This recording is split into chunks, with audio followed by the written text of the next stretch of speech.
Jason?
Test, test, test, test.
Good evening and welcome back once again to Joe ETZEL Field on the campus of the University of Portland for more action of the 2025 Oregon AAA American Legion Baseball Tournament. Tonight, the Portland Barbers taking on the Corvallis Gerding Marketmen.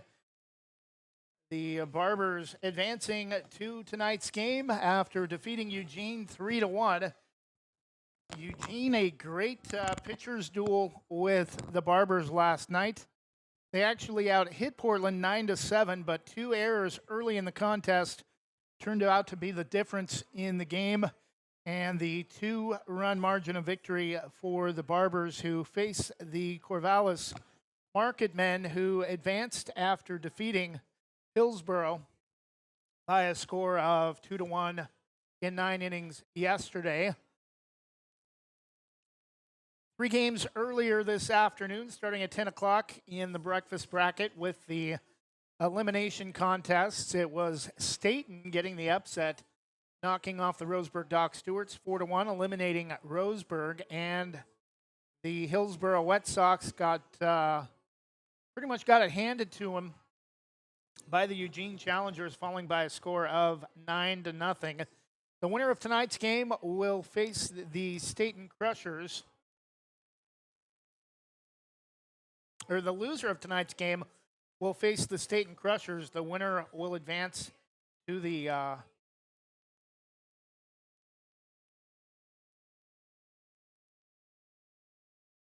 one of the final portions of the bracket.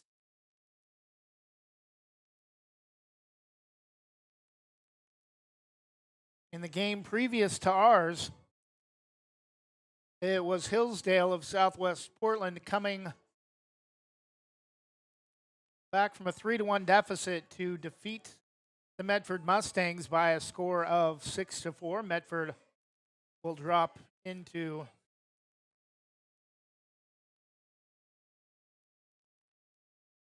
kind of the losers bracket side of things.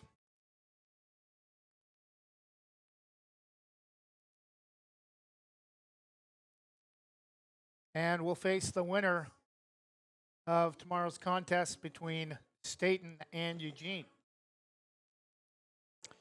We'll take a 1-minute break and look at the roster or the lineup for the Corvallis Gerding Builders when we return. Jim's Market in Banks is an institution serving the community for generations. They're actively involved in events and athletics from the youth league to high school level. Let them serve you with their locally grown fresh produce, fresh bakery items, including custom cakes, and quick hot food from their in-store deli. Jim's Market, conveniently located at the south entrance to Banks. Same great smile, same great service, but a brand new location and a great new team. Sarah Hesselman Group is still proud to support Banks High School athletics, but has now joined the Premier Property Group real estate team with new offices located in Bethany. If you're thinking about buying or selling a home, contact the Sarah Hesselman Group, Sarah at sarahhesselman.com, or call 503-313-0748.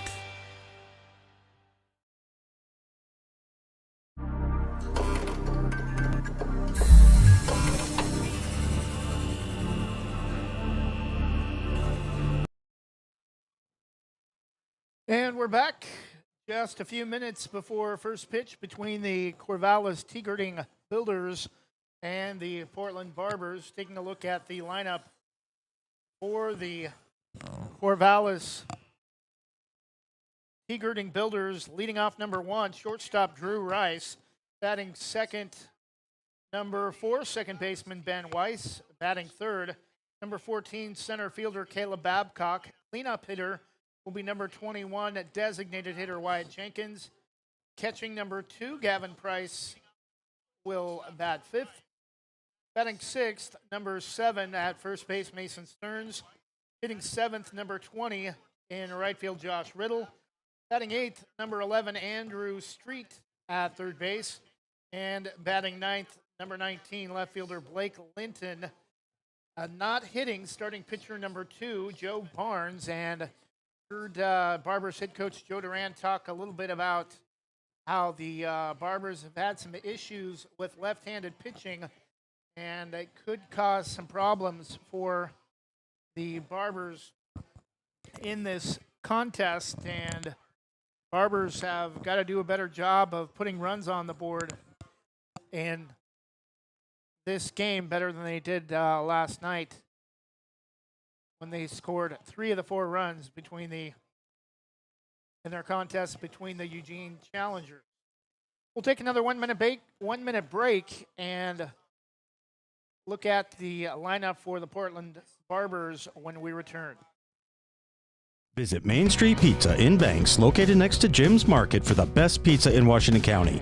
From loaded hot baked subs to a Main Street special pizza piled high, we will satisfy your pizza cravings.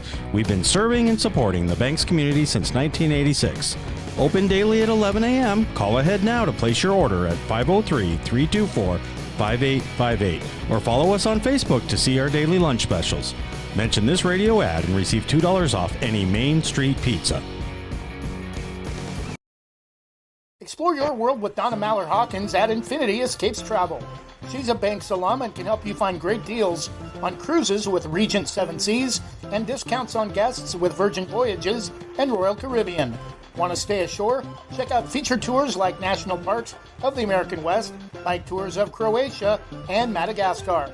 Book your next vacation with Donna Mallard Hawkins and Infinity Escapes Travel, calling 823-634-8080 or visit infinityescapestravel.com.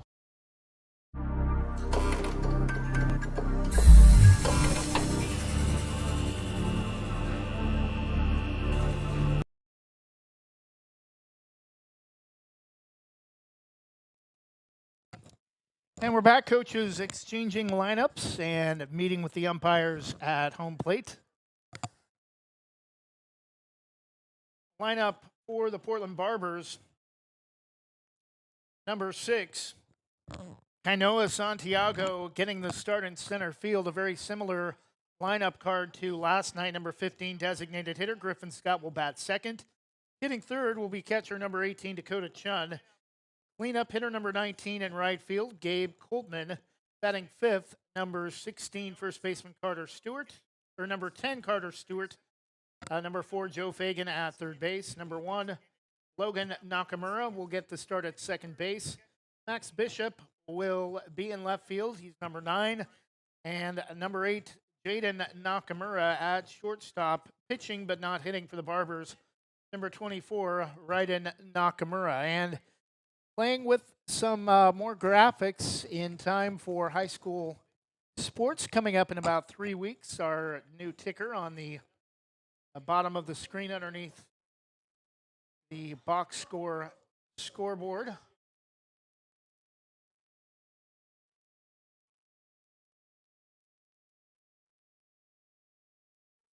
Big thanks to Robert Jones. Had a chance to meet him at the best of the best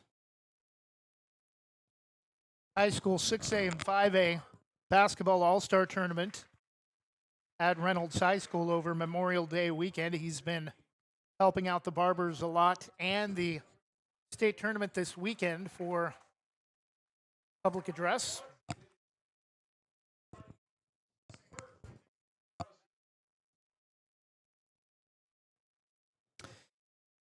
Try to get you a chance at hearing some of the pipes of Robert Jones as he announces the lineups for both teams officially.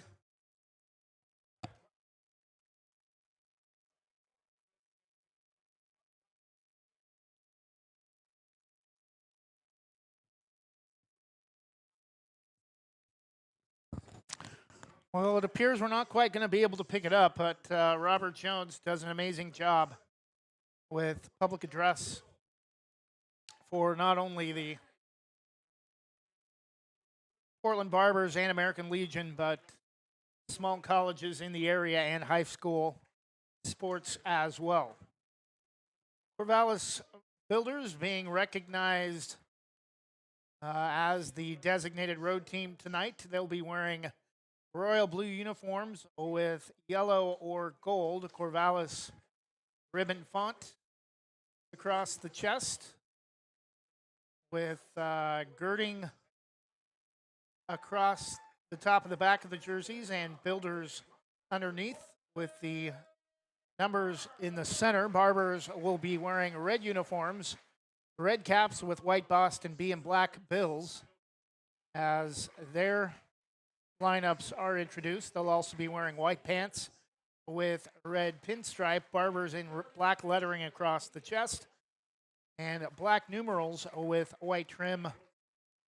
Just black numerals on the back with white trim. No text other than the numerals on the back of the jerseys and the American Legion baseball logo on the left sleeve and the Barbers logo. Black circle with red Boston B on the right sleeve. We'll go ahead and take an extended 2-minute break as we will also have the code of conduct and the national anthem in just a moment. And if we need to, we'll extend it. Do not want to come back during the anthem.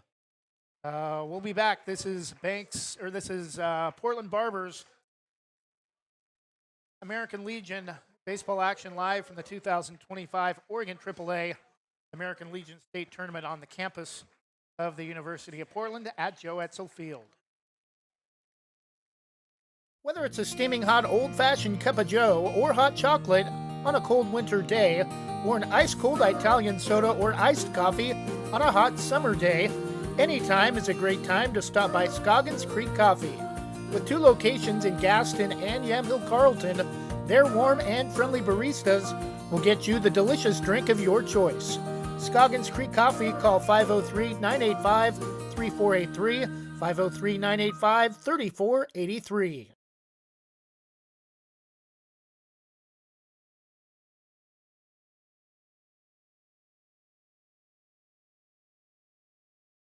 Proudly serving our neighbors in Washington County since 1946, LaHaye's is your destination for locally made Letterman's jackets, custom embroidery for business apparel or a unique gift, and scouting uniforms and supplies.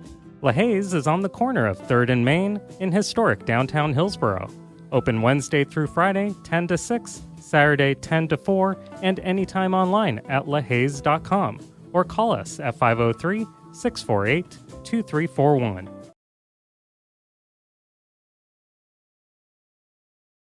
At Wana Credit Union, every individual is unique, with different needs, different wants, and different goals.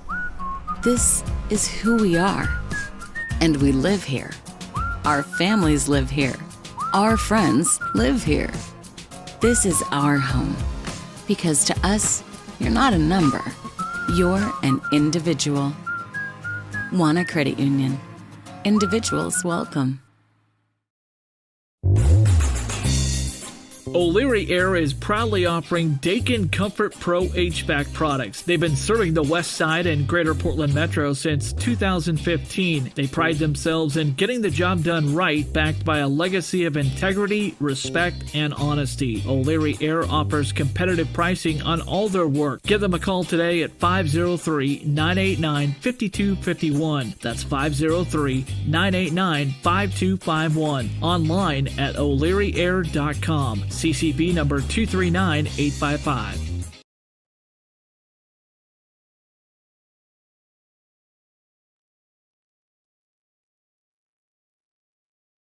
And we're back as the national anthem starts to play a second time.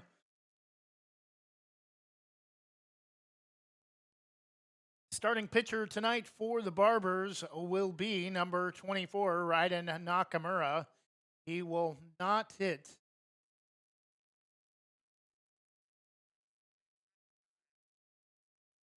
First 3 hitters in the Corvallis lineup will be number 1, Drew Rice, shortstop. Number 4, Ben Weiss, second baseman. And at number 14, center fielder Caleb Babcock. Again, if Corvallis should get a base runner, Wyatt Jenkins, the designated hitter would be the cleanup batter in the 4 position.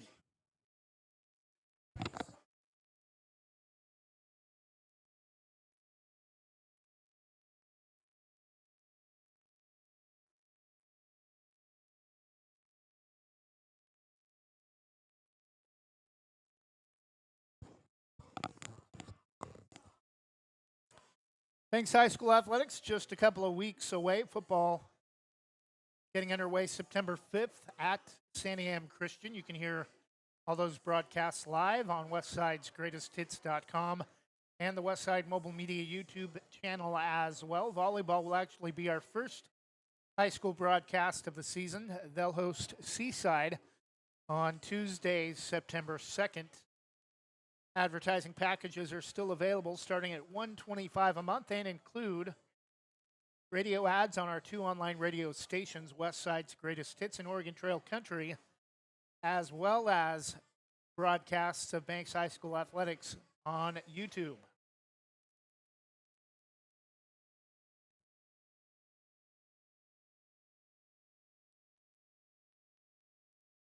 Still got at least 2 more broadcasts to go, though, for American Legion before we can get to high school sports, but not too much longer, maybe about 30 days. And we're set as Drew Rice, starting shortstop for Corvallis, steps into the box to start things off for the Builders.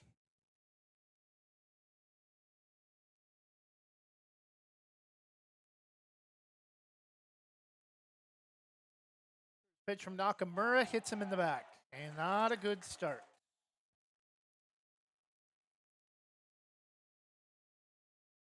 And Joe Duran immediately comes out, and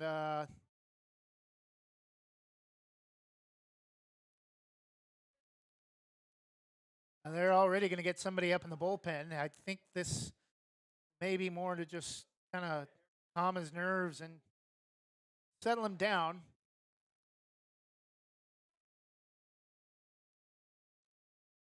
That'll bring up number 4, second baseman Ben Weiss, with a leadoff runner aboard after Nakamura hit Drew Rice, shortstop for Corvallis, on the first pitch of the game. Bunted up the third base line. The only play is the throw to first, and it's in time. Throw out to second, too far off the bag. Ooh, close play. They nearly got him in a bang-bang double play, but they will move the runner over to second with 1 out, and that will bring up number 14, center fielder Caleb Babcock.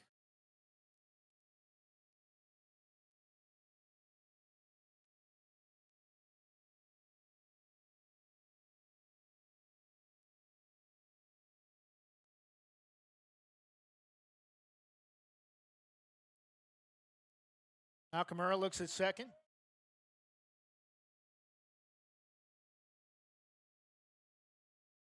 Breaking ball misses way outside, 1-0.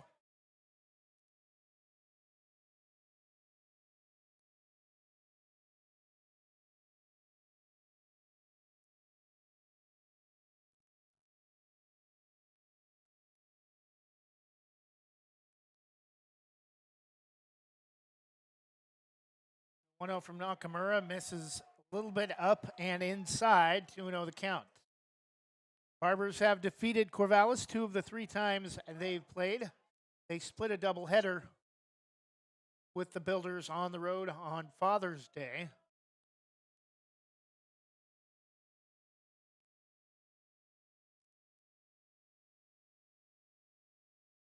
Nakamura, the 2-0, kicks and fires, gets a big swing and a miss. 2-1 the count. Corvallis with momentum early after Barbers' starter.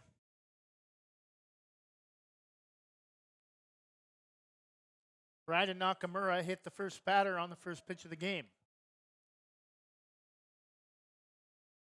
The 2-1, strike 2 called. Nice pitch at the knees. Count is even. A big strike 2 delivery coming for Ryden Nakamura with a runner in scoring position at second.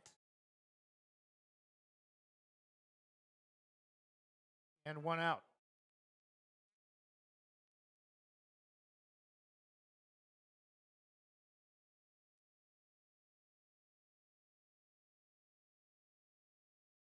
And Nakamura, if there was a pitch count, he would have been living dangerously at burning through it. And out number 2 comes on a big strike 3 as number 14, Caleb Babcock, goes down on a called third strike on a check swing. That was a strike at the top of the zone either way. And that'll bring up number 21, Wyatt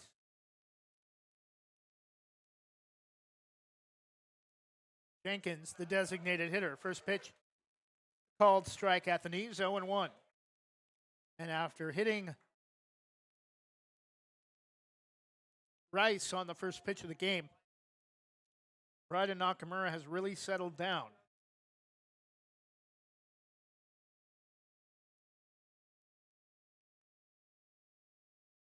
Nakamura steps off. Rice currently at second after Ben Weiss, the second hitter of the game, moved him over on a sacrifice bunt up the third base line, and then nearly got doubled off second as he overran the bag. Pitch is a little bit down and away, 1-1 the count.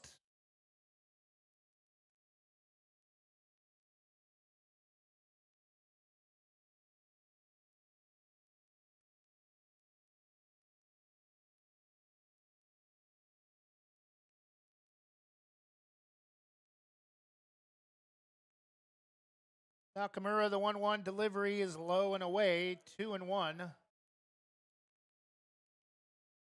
To Wyatt Jenkins, Corvallis designated hitter.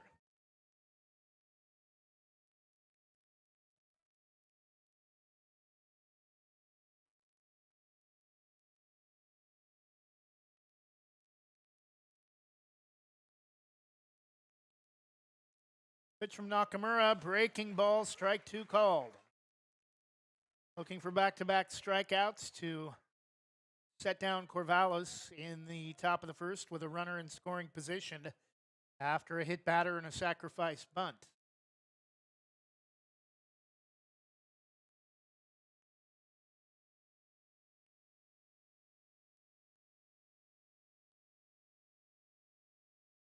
Two, strike 3 called on a nasty breaking ball cutting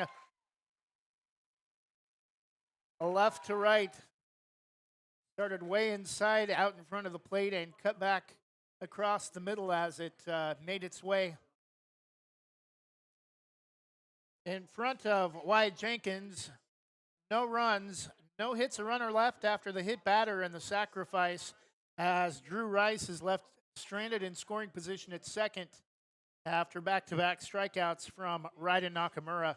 After half an inning, it's Corvallis nothing and the Portland Barbers coming to the plate.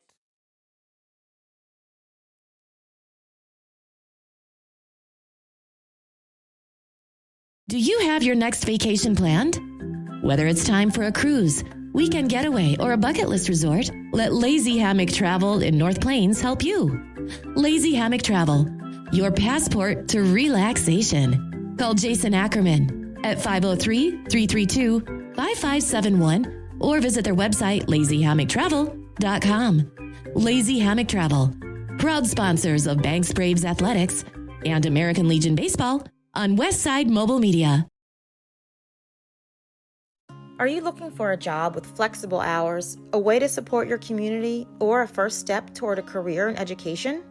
ESS has exciting substitute teacher and paraprofessional openings at schools throughout Eastern Yamhill, Columbia, and Washington counties. You'll enjoy creating your own schedule with weekly pay, ongoing training, and benefits. Begin your rewarding career in education by applying today at ess.com.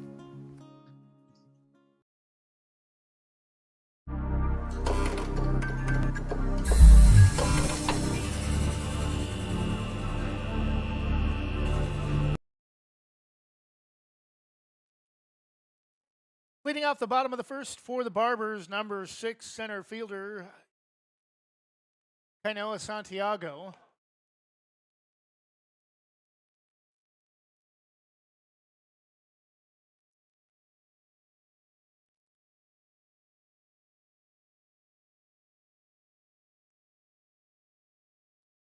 First pitch away inside and nearly returns the favor after Drew Rice got hit on the first pitch of the game from Raiden Nakamura. Joe Barnes nearly does the same. And apparently, Corvallis has not thought they were going to be starting a left-handed pitcher, but that does not appear to be the case.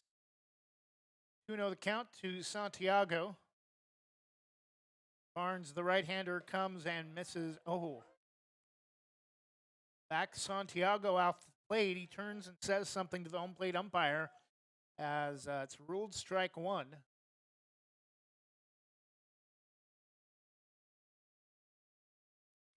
2-1 chop foul. Right at first base. 2-2 the count is even. Again, dimensions here at Joe ETZEL Field. 325 to the left field corner. 369 to left center. 388 to straightaway center field. 367 to right center. And 325 also down the right corner line.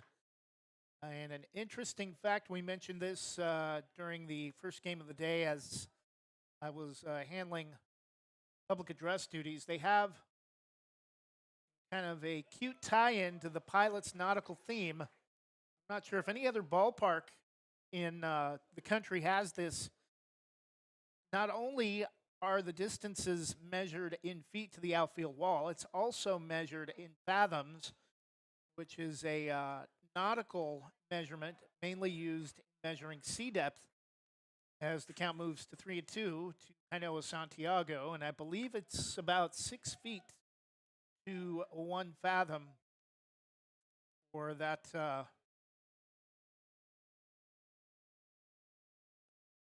measure of water. And Kainoa Santiago will lead things off for the Barbers on reaching on a walk on a full count pitch. That will bring up number 15, designated hitter Griffin Scott.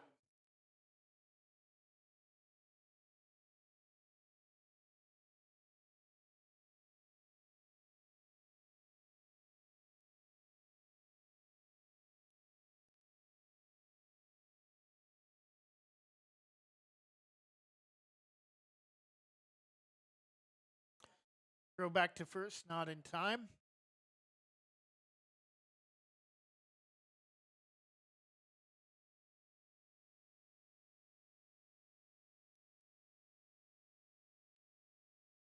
And pitches over the head of Griffin Scott. That's going to get all the way to the backstop, and that will allow Santiago to easily reach second on the wild pitch.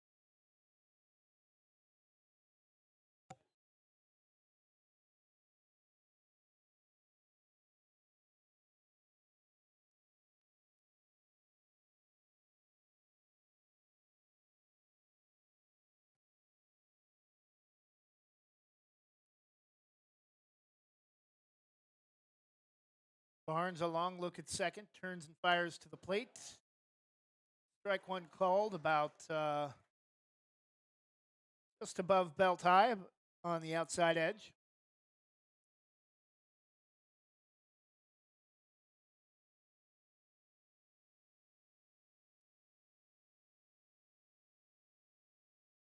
One pitch, bunted up the third base side. That'll move the runner over, and late throw to first is not going to be in time. They say he juggled it, and the Barbers are going to have runners at the corners, and that's going to draw Corvallis head coach Larry Bumpus out of the dugout to argue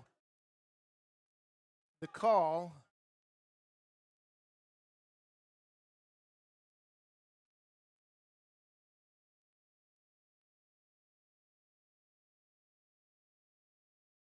Barnes waited quite a while to make a play on the ball that had no chance of going foul. Bunted about halfway between first base and the pitcher's mound, and almost waited too late. And according to the first base umpire, did wait too late. I think the throw would have gotten there about half a step ahead of the runner if it had been caught cleanly, but he had to rush the throw diving to try to barehand the ball, and the throw was not clean. And that will likely, they are going to put it up as an E1.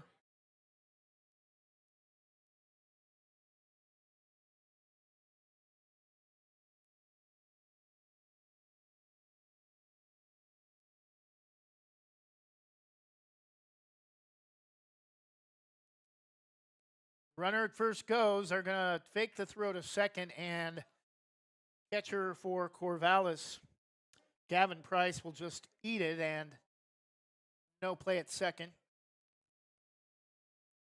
1-0 the count.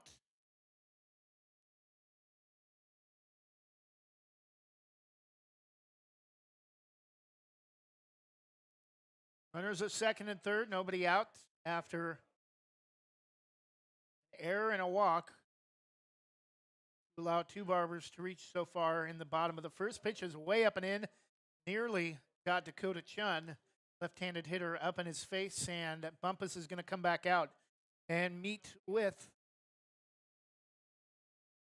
the starter for Corvallis.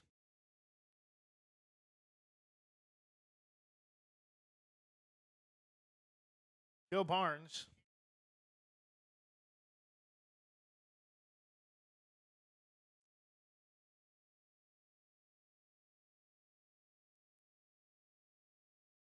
Now home plate umpire Chris Hansen will come out to remind the folks on the mound to get the visit moving along, and that will break up the huddle with a 2-0 count. And hitter Dakota Chun, Barbers catcher, batting with two runners in scoring position and nobody out.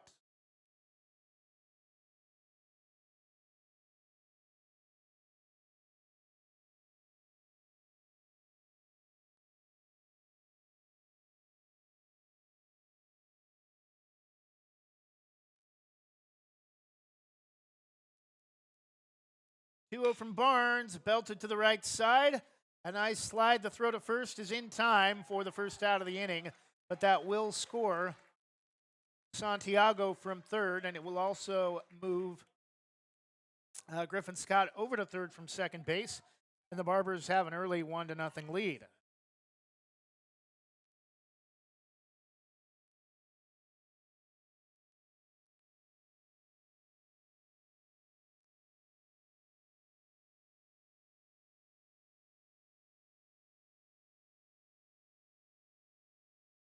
Ben and Gabe Coleman have seen him hit quite a few dingers earlier this year at Liberty High School.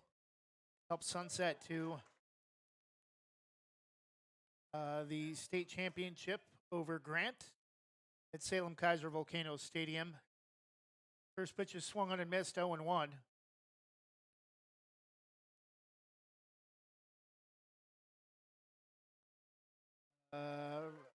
Strike two taken, down and in, 0-2 the count on a pitch at the bottom of the strike zone.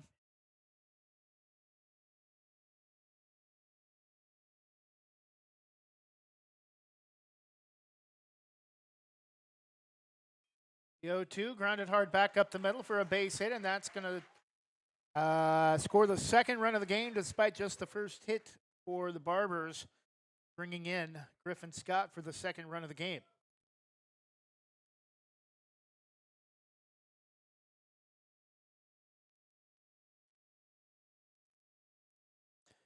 Batting number 10, Carter Stewart, first baseman. Got the start at the right corner last night as well. Takes the first pitch high, ball one.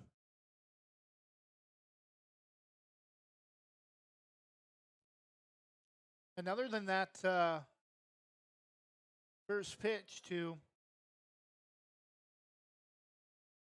Gabe Coleman, Barnes, I believe, has been behind every hitter he's faced so far for the Barbers.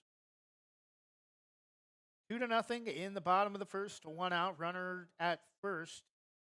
Gabe Coleman, courtesy of the first base hit of the game for the Barbers. Pitch a little bit inside as Perry shimmies off the plate ever so slightly. 2-0 the count.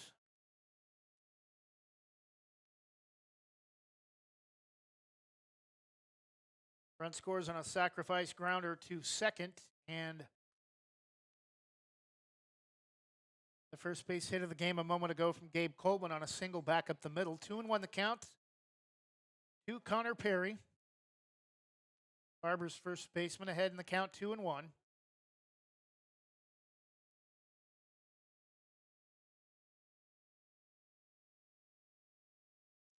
2-1 pitch is off the plate. And not really sure if I should say it skipped in the dirt, but no real dirt at Joe ETZEL Field. Similar turf situation with Hillsborough Ballpark, although slightly darker colored, or much darker colored dirt turf on the base paths and around home plate and on the pitcher's mound, as one of the assistants, I believe Coach Bumpus's son, standing at the end of the front of the dugout, nearly got nailed with a foul ball, having to quickly move out of the way. Count is full 3-2. Runner at first goes. Coldman, and this one's driven down the right field line. Corner foul. Not by much. Over the into the first base bullpen area down the right field corner.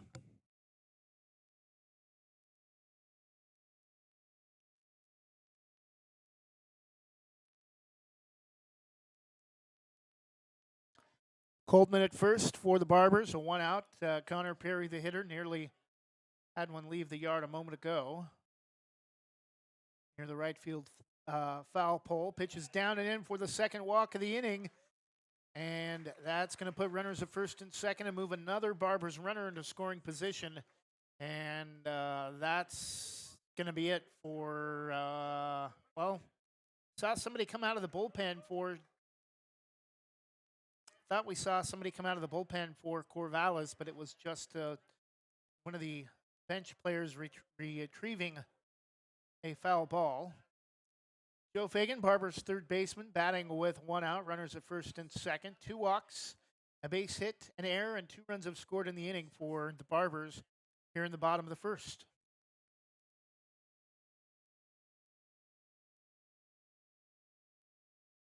Nasty pitch, nice one that time by Barnes to fool Joe Fagan on a tailing fastball, 0-1.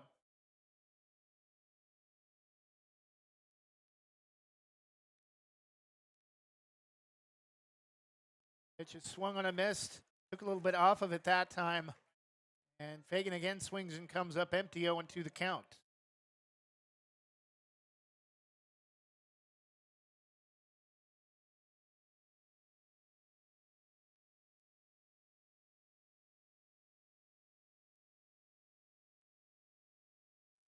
Runners go. Throw to third is, I think the catcher for Corvallis kind of lost the handle on it, Gavin Price, and popped it about halfway up the third base line. And had a lot on it, but not a very straight throw, and just kind of pounded that one into the turf.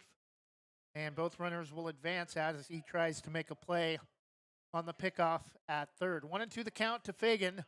1 out, gets the Barbers out of a likely gets the Barbers out of a double play situation with runners at first and second. Big swing and a miss that time, though, as a big second out for Corvallis as Joe Fagan goes down swinging with 2 outs. That will bring up number 1, Logan Nakamura.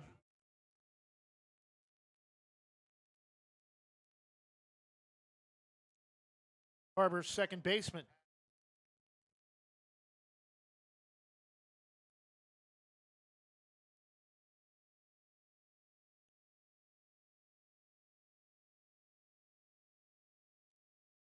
First pitch is jams Logan as he turns on it and takes it the other way. Foul off the third base side. 0-1 the count. 2-0 Barbers. Runners at second and third, but 2 outs. 2 runs scoring on just 1 base hit and 1 error. Pitch is up and in for ball 1. Now 1 ball and 1 strike. 1 on each side of the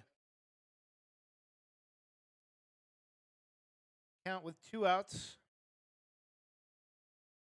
A lot of purple and white. purple and white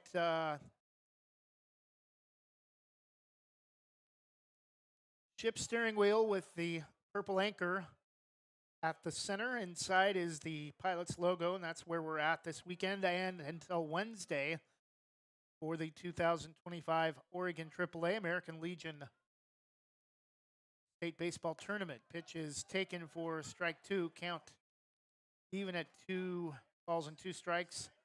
Nakamura shakes his head no. Steps back in, left-handed hitter, 2-2.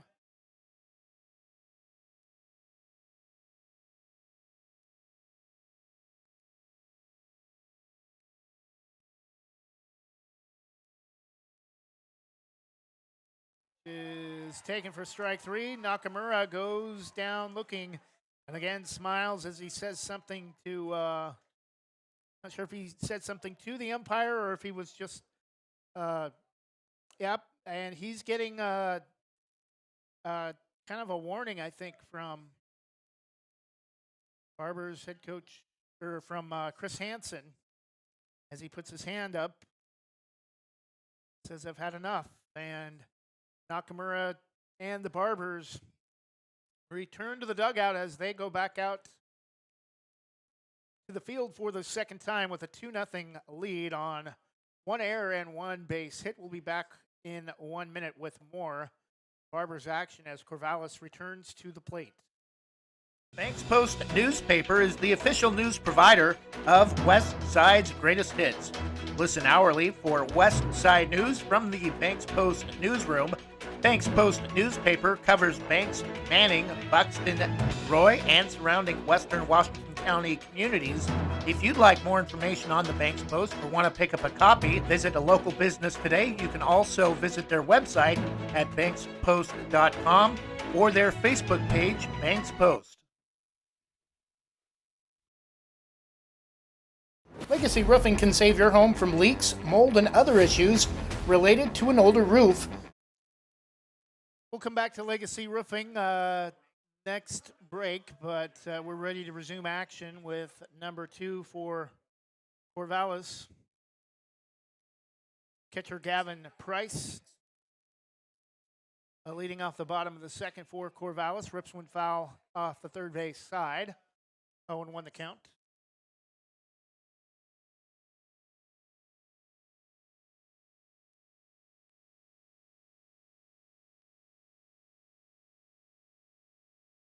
Price takes a couple of big, deep breaths. You see his shoulders heave up and down as he steps into the box. Pitch is a little bit low and inside, 1-1.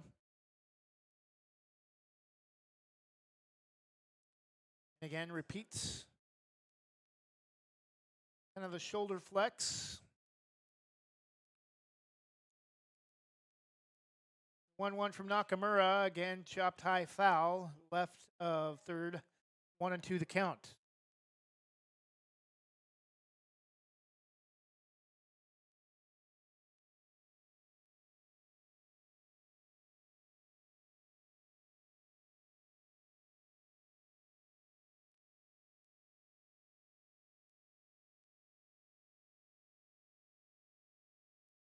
The 1-2, and Nakamura kind of looks down at his glove and checks his throwing hand as, like, what just happened as he pounds that one well outside, lost the handle, goes all the way to the backstop, 2-2 the count.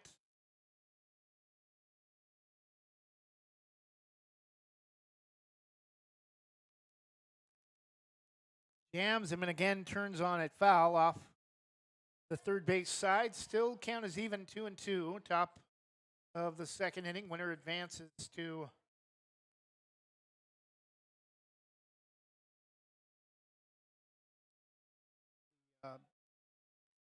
bracket buster portion of the bracket is what they're calling it, the kind of the championship bracket, although championship does not happen until, I believe, noon on Wednesday. Grounded to short, throw to first is in time for out number 1, bringing up number 7 for Corvallis. Mason Stearns, center fielder.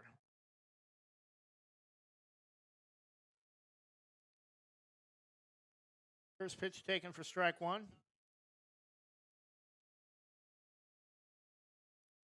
Mason Stearns, number 7, first baseman for the Builders. And again, Nakamura misses badly. He skips that one all the way on the opposite side, on the very edge of the batter's box, all the way to the backstop, 1-1.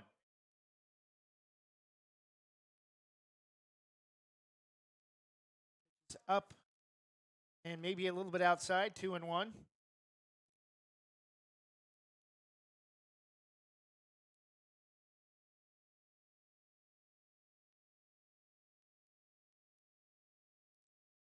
Two-one pitch is down and in for ball 3, and Ryden Nakamura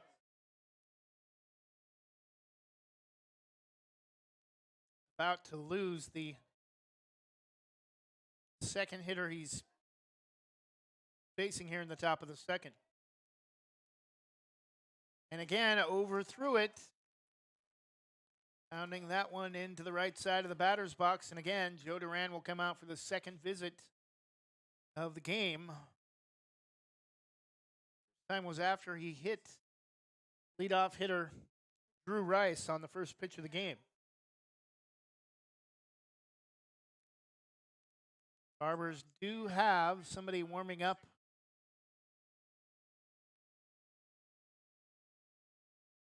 in the bullpen. That's more of a time killer than anything else. We've had somebody up in the bullpen since the first pitch of the game when he hit the first batter on the first pitch. Number 24, Corvallis, right fielder Josh Riddle.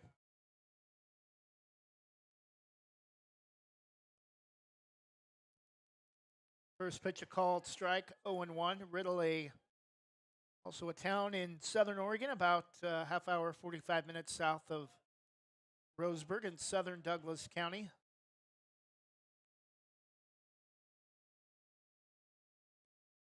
Canyonville, Riddle, and Myrtle Creek make up the heart of the South Umpqua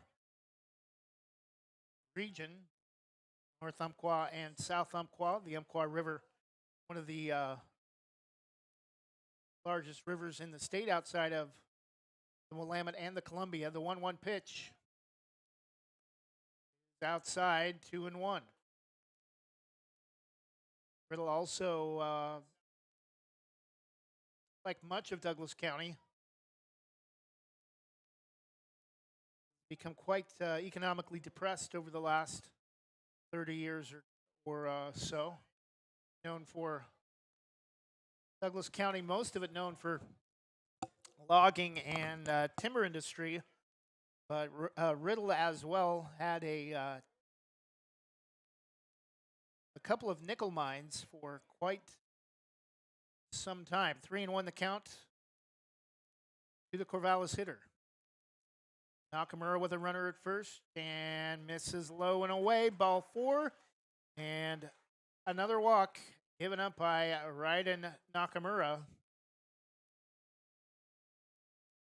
And number 11, Andrew Street, the third baseman, steps into the box with 2 runners aboard, tying runs on the base paths, and Chun is going to come out to meet with Nakamura as Barbers do not feel that whoever is warming up in the bullpen, who we can't see from here, not quite read his number, they feel he is not quite ready, and if Barbers head coach Joe Duran were to come out for a third time, they would have to make a visit to the bullpen. First pitch a called strike to number 11, Andrew Street, third baseman for the Builders. Back-to-back walks by Ryden Nakamura. The top of the second, despite no base hits, Corvallis has 2 runners aboard in the top of the second. Pitch is lined up the middle, first base hit of the game, and they're going to keep the runners where they're at, but that's going to load the bases as Corvallis picks up their first base hit of the game. For bottom of the order, left fielder number 19, Blake Linton.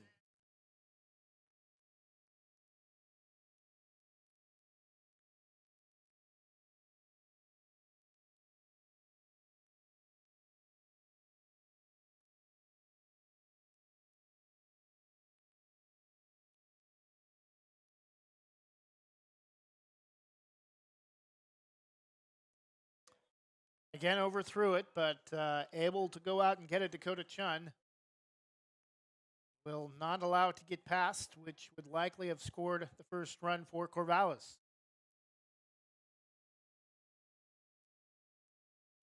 Nakamura comes to the plate, right-hander. Again, misses low and outside, 2-0. I think they're just trying to see if they can get out of the inning and at least have the lead when they return to the plate, but not sure how much more patience Joe Duran can have, Barbers head coach, before he goes to the bullpen. Now Nakamura is behind, 3-0.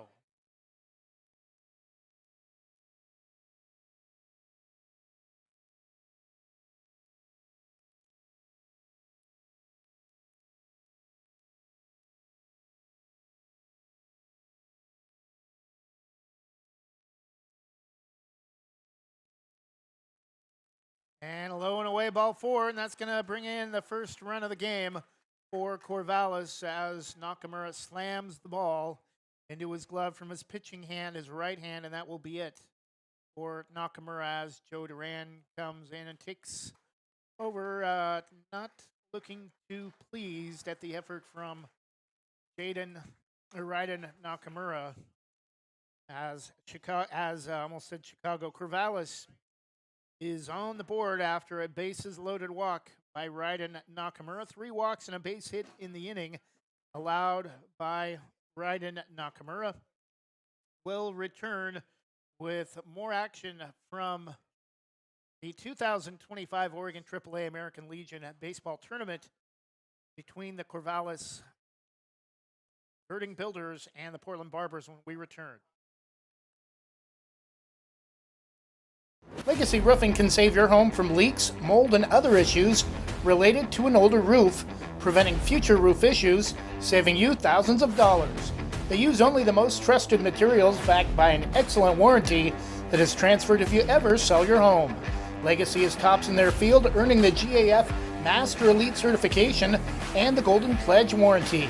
For more information or to get a free quote, call 503-357-7663 today.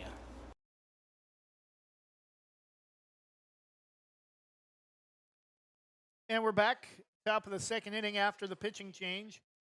Jacob Bishop, number 28, comes in to take over for Barber starter Raiden Nakamura, who not sure if he had some shoulder issues, but a lot of pounding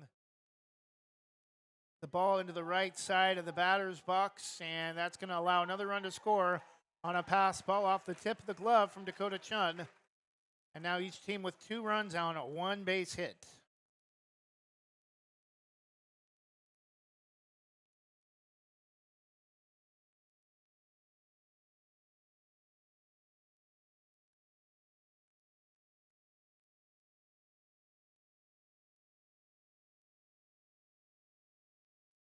And that will move the go-ahead run over to third. Still 1 out, runners in scoring position at second and third.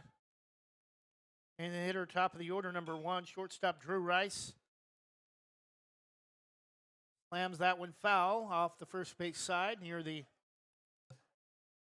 big, I believe it's an oak tree off kind of a little knoll that's fenced off by itself as kind of a team area with the bullpen behind that. Pitch misses down and in, 2-1 the count.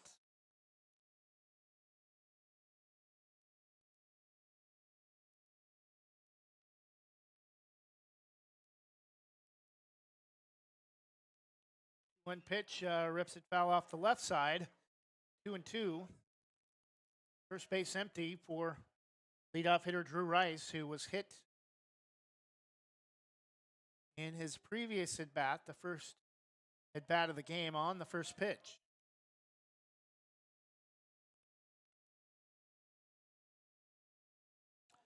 Bishop.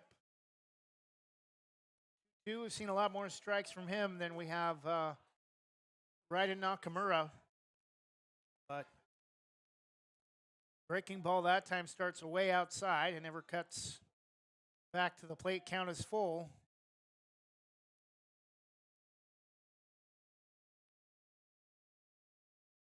And misses outside, and that's going to load the bases. Barbers pitching is really failing them here early in the top of the second inning. They've given up 2 runs in the top of the second on just a 1 base hit, and that's the third walk of the inning given up by Barbers pitching, as Ben Weiss, number 4 in the 4 position at second base. That's with 1 out and the base is loaded. Pitches outside.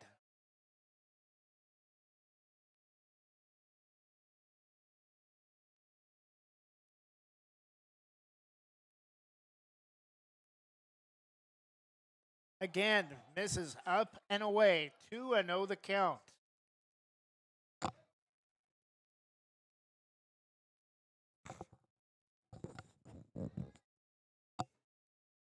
Bishop behind 2-0. No place to put the hitter. Misses inside. Unreal. Barbers pitching really falling apart early. Danger of walking in the go-ahead run, which would be the 4th base on balls in the inning, and it's outside. Oh, a late called strike after Weiss had already tossed the bat towards the dugout and was halfway up the first base line.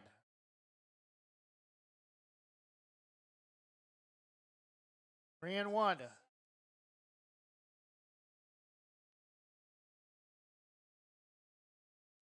That will be outside, ball 4, and Corvallis has now taken the lead on the 4th walk allowed by Barbers pitching this inning. 2 of those have been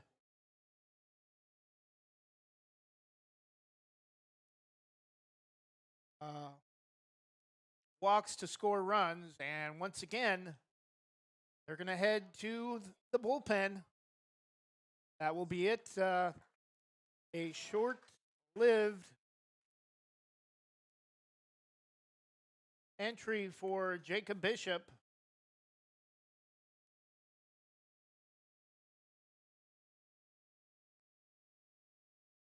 Corvallis 3 runs in the top of the second on just a 1 base hit. 2 runs have scored on walks.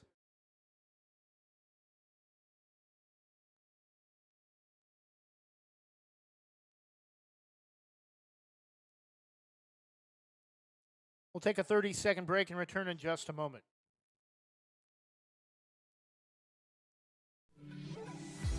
Divine Home Solutions can upgrade your kitchen with quality cabinets. Divine Home Solution focuses on quick turnaround time from lead to completion. They also have luxury vinyl plank flooring as well. Don't just make your kitchen beautiful, make it divine.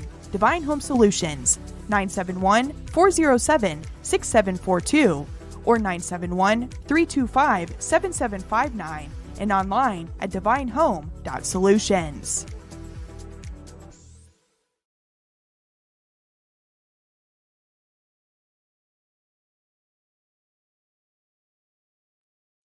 Now pitching for the Barbers, number 22, Calvin Martinez.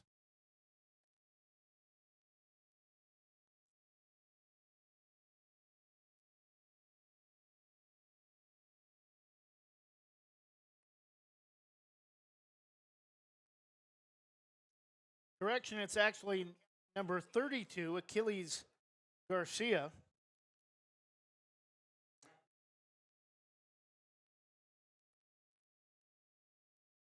Bases loaded, 1 out. For Corvallis center fielder, number 14, Caleb Babcock. First pitch. Swung on, lifts it up. And Perry comes in to make the catch from the left side, or right side of the pitcher's mound from first base.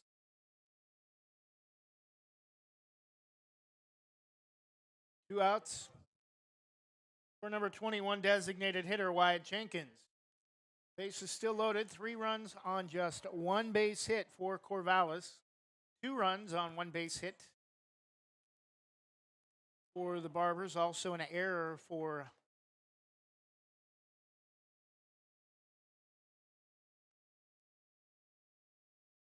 the top of the scoreboard for Corvallis reads Marketmen, but I thought they officially changed from the Marketmen to the Builders. You know, the Hillsdale team is known as the Marketmen. 1-1 pitch. Up foul, will drift foul near the bag just as it gets to the bag. 1-2 the count for Wyatt Jenkins.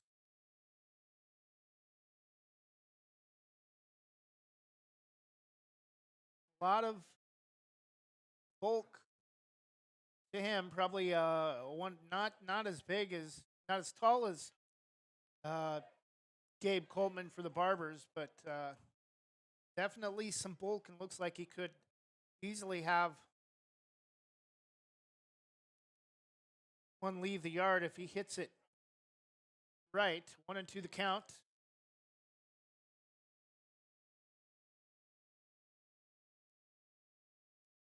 Again goes the opposite way off the first base side, as that one's going to bounce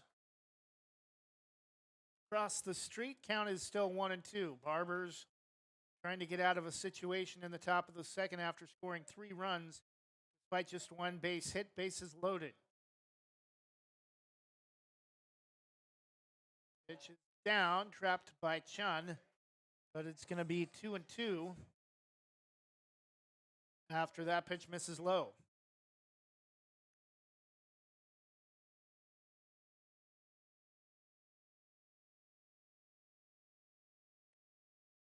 And jam turns on, it popped up to short, and catch is made by the Barbers shortstop,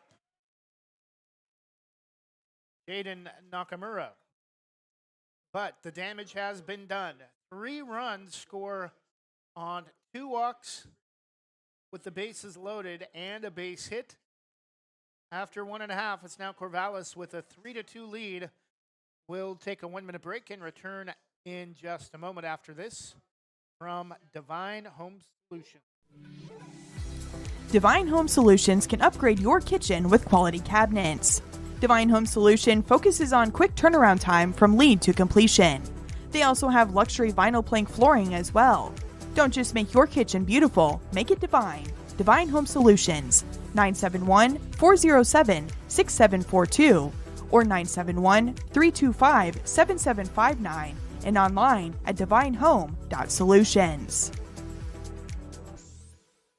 Your local lender, Christy Van Meter at Union Home Mortgage, is here to walk you through every step in purchasing your new home. Christy and her team bring trusted knowledge and years of experience to make your home loan financing process an enjoyable one. If you're in the business or have questions about purchasing or refinancing your home, call Christy Van Meter at Union Home Mortgage, 503-327-5302, or visit uhm.com/kvanmeter. Union Home Mortgage, official sponsor of the PBR. Union Home Mortgage promises cap. Christy Van Meter is licensed in Oregon 1700271, Washington MLO-1700271, and Arizona 1039867. Union Home Mortgage is an equal housing lender, NMLS number 2229.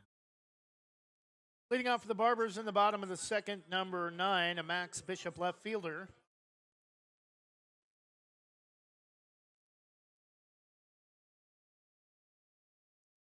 First pitch from Barnes, misses outside, ball 1.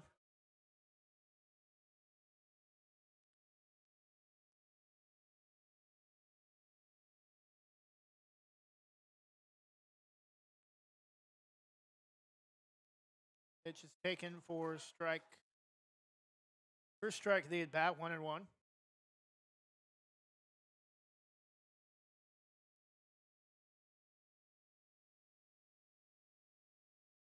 1-1 pitch, breaking ball, strike 2 called. Joe ETZEL Field on the campus of University of Portland, a beautiful tree-lined field across the outfield on the opposite side of the fence. Strike 3 taken. And that's out number 1 for the Barbers in the bottom of the second, bringing up number 8. Shortstop, Jada Nakamura. Bottom of the order for the Barbers. 8-9-1 hitters leading off the bottom of the second for Portland. Barnes looks at his head coach from the dugout to get some instruction. Like we may have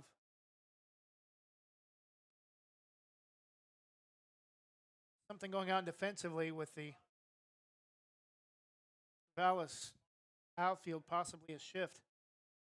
Want to know the count? Pitch is driven to right. The going back. That one's left the yard. All right, it's off the base of the wall. Kind of hard to tell from the angle with the canvas net wall extending between the poles, and Nakamura just comes up short, leaving the yard. Nakamura gives the Barbers some momentum, puts the tying run at scoring position with 1 out on the Barbers' second hit of the game.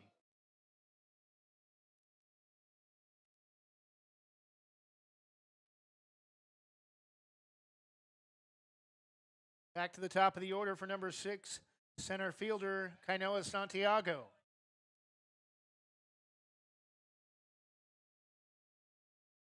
Pitch from Barnes is down for ball 1.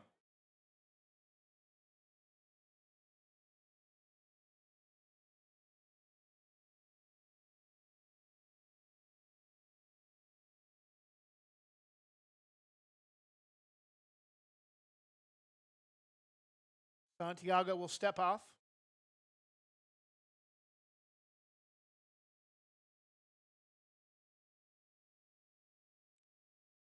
Left-handed hitter re-enters the box. 1 out with Jada Nakamura at second. Ripped down the right field line and just foul by couldn't have been more than about foot and a half, maybe 2 feet, if that. Pretty much right down where the angled green and the brown turf meet. Down the right field line. Again, we mentioned this last night. A lot of strange angles here at Joe ETZEL Field. A lot of room to make catches in foul territory until you get about 2/3 of the way down the line and left, where the hitting facility outside wall narrows the left field line.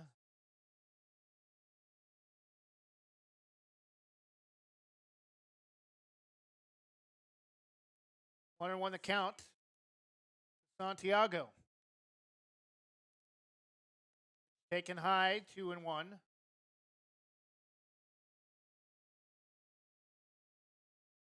Pitching, not necessarily what you would say has been a premium for either side early. Barbers allowed 3 runs in the top half of the second.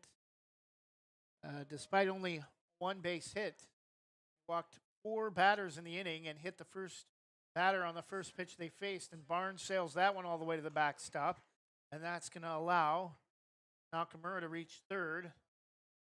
Now the Barbers may want to think about a bunt situation. Both the hitter and the runner at third base have speed, and Santiago is going to come out and meet with head coach Joe Duran to see what they want to do in this situation. They want to try a sacrifice bunt and see if they can get the runner home to tie it. Even if it records the second out of the inning.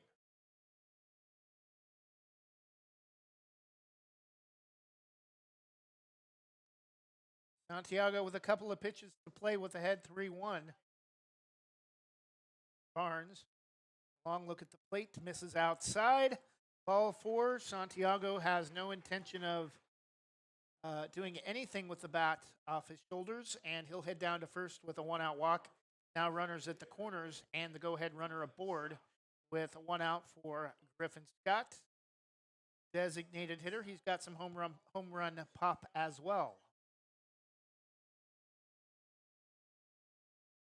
3-2 Corvallis in the bottom of the second. 3 runs, 1 hit, 1 error, 2 runs, 2 hits for the Portland Barbers, who play their home games at Liberty High School in Hillsborough. And again, they're going to let the runner take second with a runner at third. They do not want to risk a bad throw on a pickoff scoring the tying run. 0-1 the count to Griffin Scott.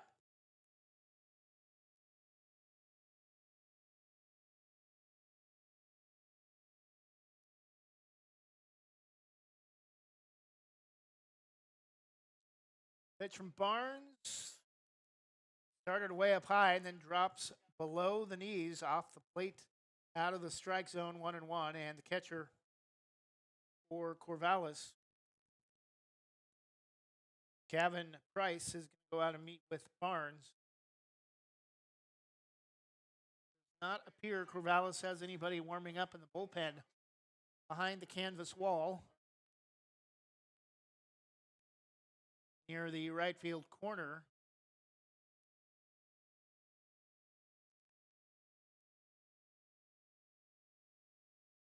Runners at second and third, 2 runners in scoring position. The go-ahead run aboard for the Barbers in the bottom of the second, trailing 3-2. Delivery from Barnes, nasty off speed. Tailing pitch at the knees, may have dropped out of the strike zone. Scott cannot connect, 1-2 the count.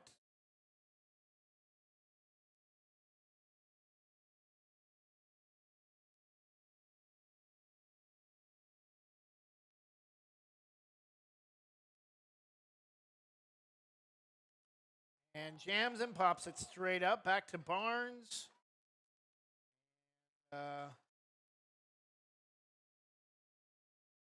Ball will be caught. And I think might have an issue with the runner at second. Looks like he may have got tangled up with the second baseman for Corvallis. Either way, they're not going to give any extra bases on that play. 2 outs. And Bumpus will come out to meet with Barnes, and that may be it for pitcher Joe Barnes for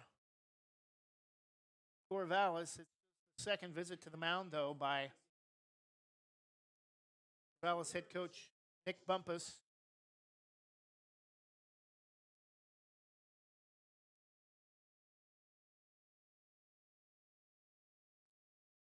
Barnes will stay in with 2 outs and runners at second and third. Corvallis clinging to a razor-thin lead, and by razor-thin, it is a run, but it's even thinner than that with 2 runners in scoring position and a base hit likely to score 2 runs, but there are 2 outs.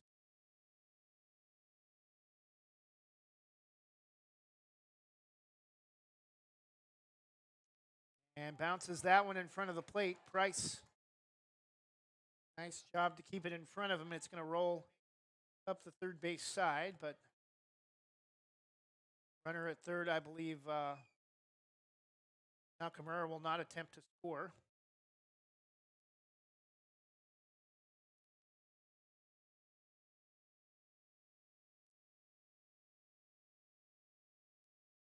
The 1-0 up and away, 2-0 the count. May have been a pitch out. It is Jaden Nakamura at third. 2-0 the count to Dakota Chun.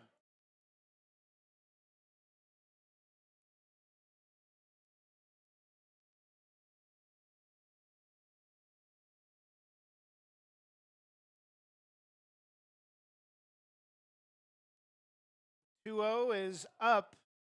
3-0 the count, and now first base is open, so a walk would not be too bad for Corvallis with 2 outs. It would not walk in a run.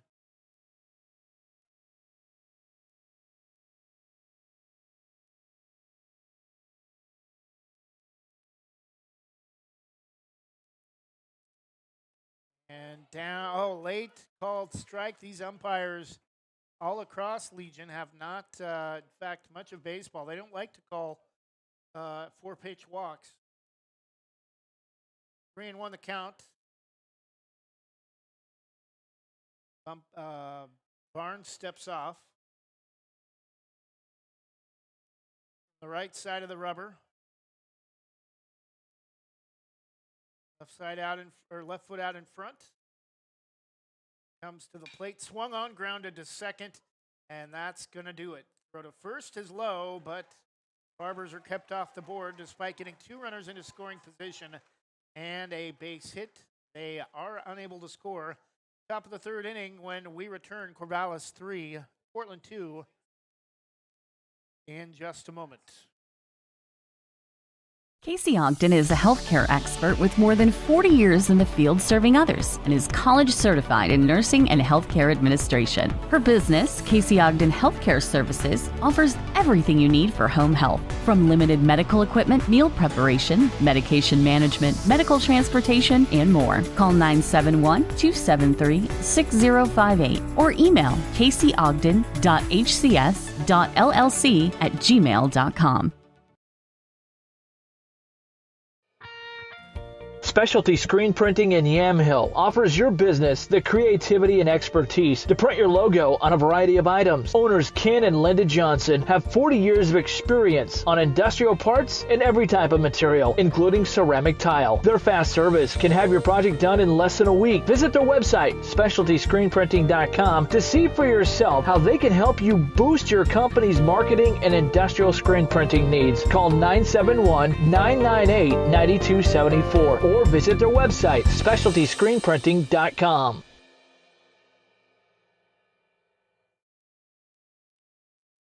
And we're back. Top of the 3rd inning. Corvallis escapes the bottom of the 2nd, holding on to the slimmest of margins with a 3-2 victory. Barbers had runners at 2nd and 3rd with 2 outs, but grounded to 2nd to end the inning.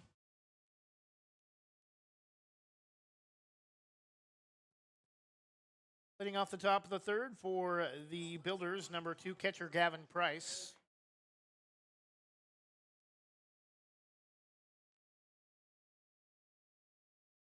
Not sure if it's officially the T. Gerding Builders Market Men or T. Gerding Builders. Ball misses outside, not by much, 1-0.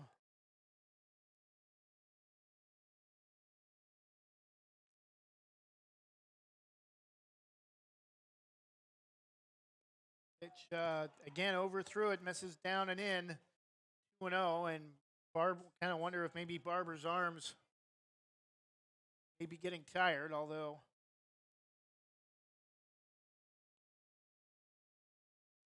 starter and now Achilles Garcia have not pitched prior to this game, but we've seen some arm issues from both those young men early in this contest. Pitches away, 3-1 the count.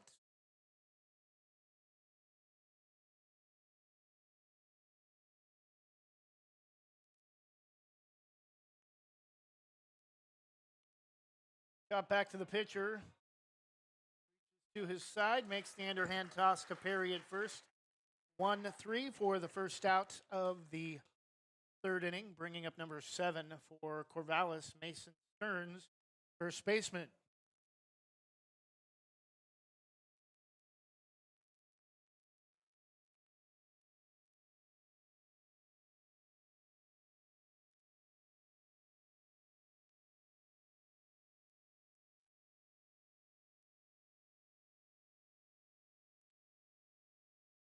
His delivery catches the right side of the plate, 0-1.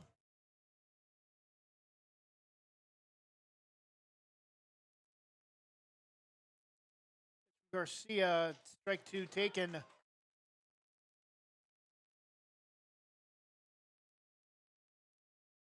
At the knees, 0-2 the count. And just misses low and away that time. 1 ball and 2 strikes.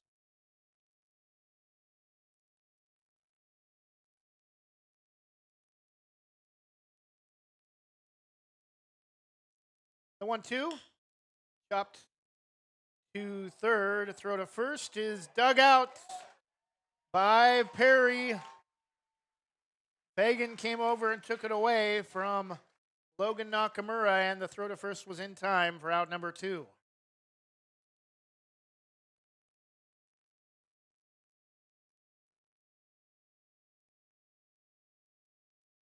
Now batting number 20, Josh Riddle, left fielder.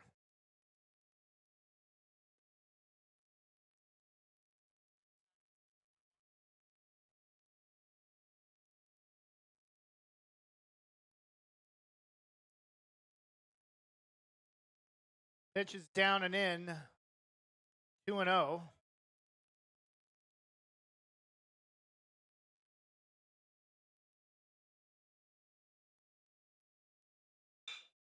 Line back up the middle, dive off the end of the glove from a diving effort from Logan.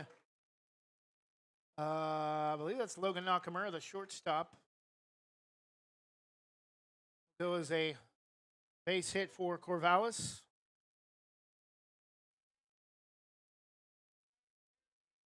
Their second of the game.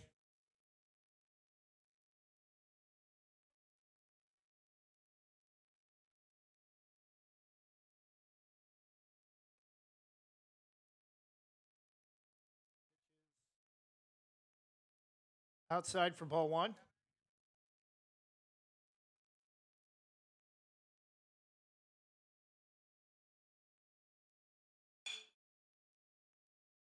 Grounded to short, throw to first is high, but Perry able to reach up and make the grab for out number 3. No runs, 1 base hit, no errors after 2.5.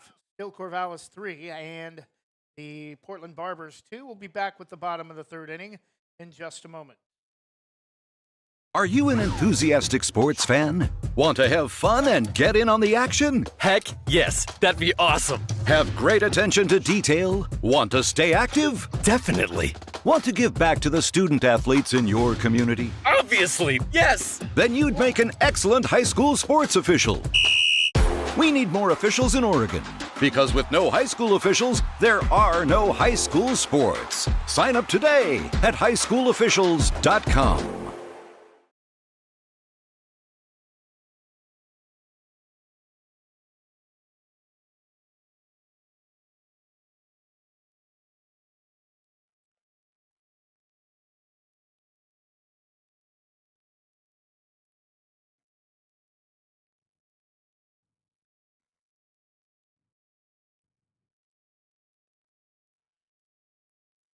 Leading off the bottom of the 3rd for the Barbers, number 19, right fielder Gabe Coldman.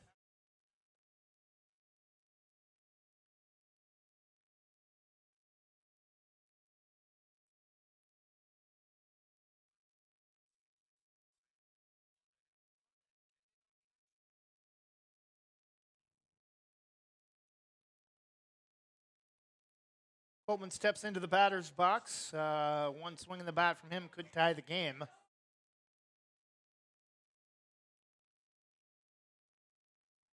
Pitch from Barnes, swung on, and that's going to be driven to the gap. That will bounce all the way to the wall at the We Are Portland sign. Coldman rounding first, coming around second, will hold up there as the throw comes in on the 3rd base hit of the game for the Barbers. And again, the Barbers have the tying run aboard, as they did in the bottom of the 2nd, but were unable to score, finishing inning with runners at 2nd and 3rd.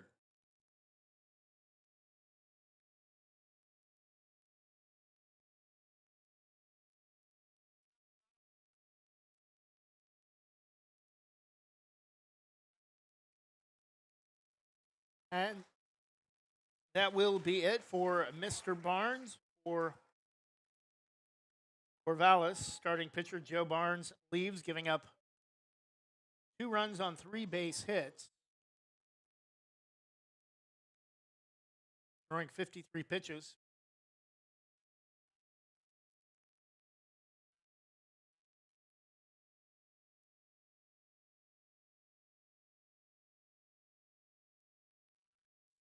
And new pitcher has entered the contest, but can't See his number as he's meeting with catcher on the mound.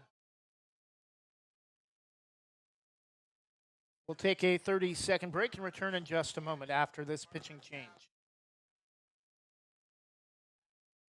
In Likeness of You offers caricatures, face painting, temporary tattoos, indoor and outdoor games, arcade games, and even costume hero birthday events. Since 2013, they've even held corporate events for some of the biggest companies in the world. For more information or to book your next party, go to inlikenessofyou.com, thebash.com, or call 503-858-0164. That's 503-858-0164.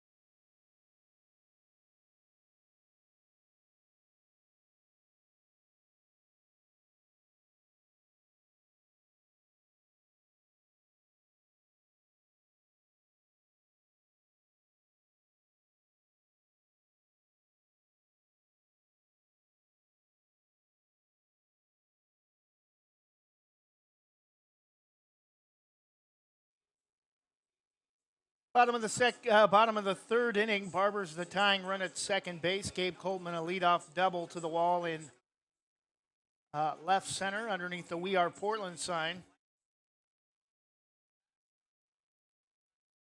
Number 10, Connor Perry at the plate.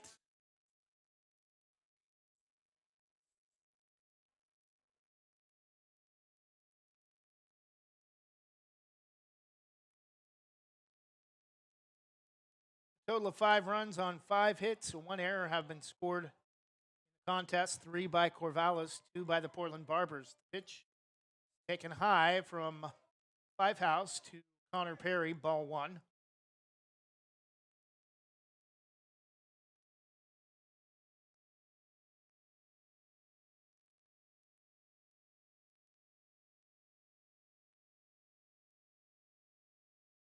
The 1-0 from Five House, swung on, driven on off the first base side, well out of play over the top of the netting at the end of the first base concourse, or third base concourse, 1-1.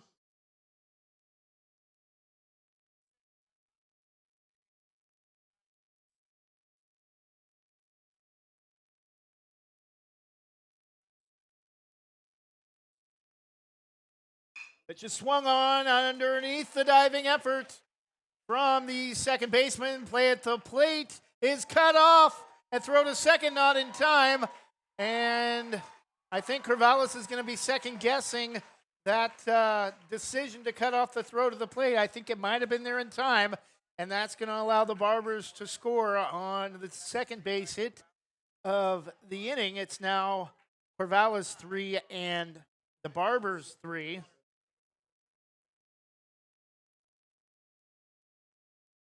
Joe Fagan, Barbers third baseman at the plate.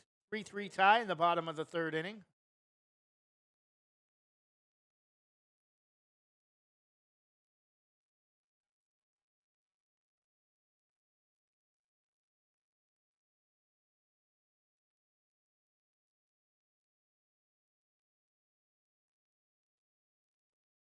Fagan showing bunt.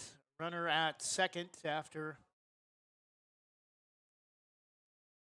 back-to-back doubles for the Barbers, although I think the base hit from Connor Perry was a single that turned into a double on the throw to the plate that was cut off. The pitch is taken a little bit high, 2-0. Barbers bat starting to come alive in the bottom of the third inning. 1 run on 2 base hits. Back-to-back runners at second base.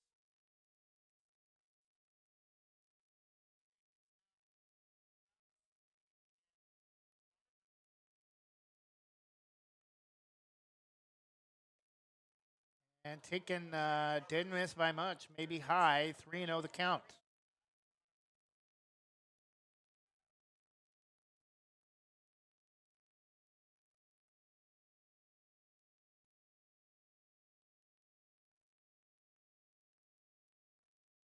Five house the 3-0. So a late called strike. Wouldn't expect anything else on a 3-0 pitch.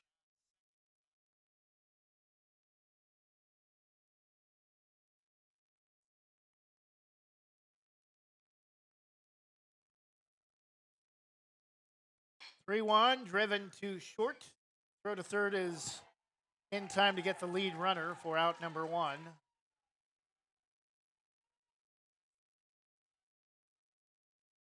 And runner will reach on the fielder's choice, bringing up number one, Logan Nakamura, Barbers' second baseman.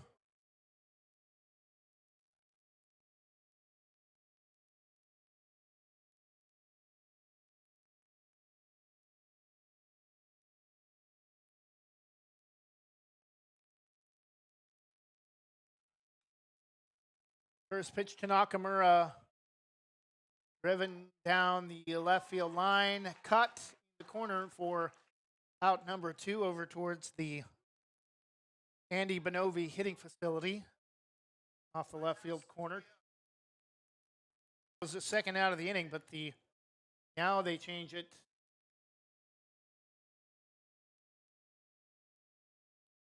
Batting number 9 for the Barbers.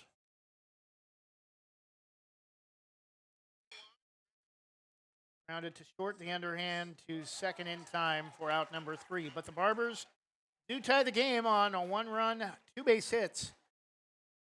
And after 3, it's Corvallis 3 and the Portland Barbers 3. Back in 1 minute.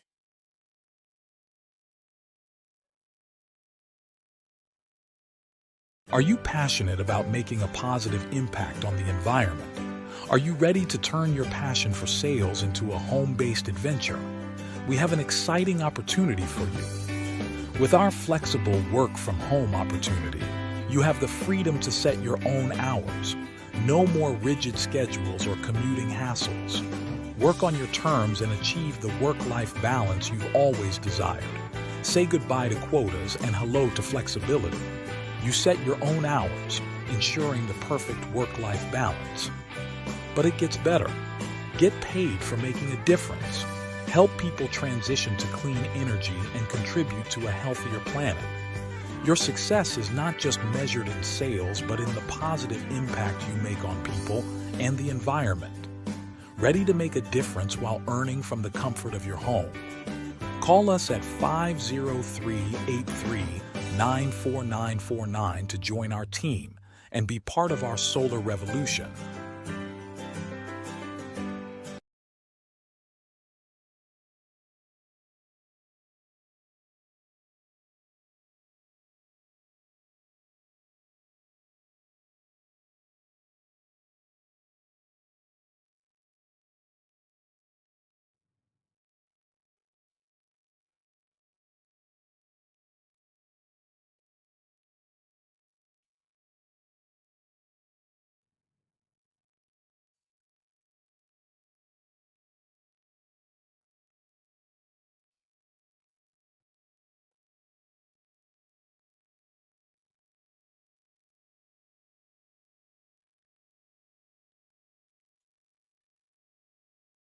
Batting for Corvallis,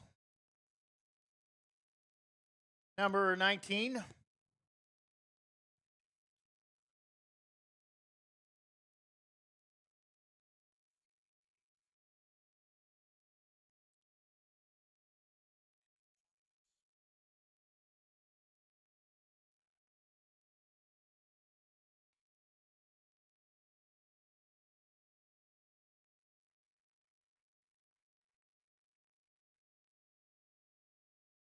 Leading off the top of the fourth for Corvallis was number 19, Blake Linton. He lifts one to left field. We're having some issues with our Wi-Fi connection.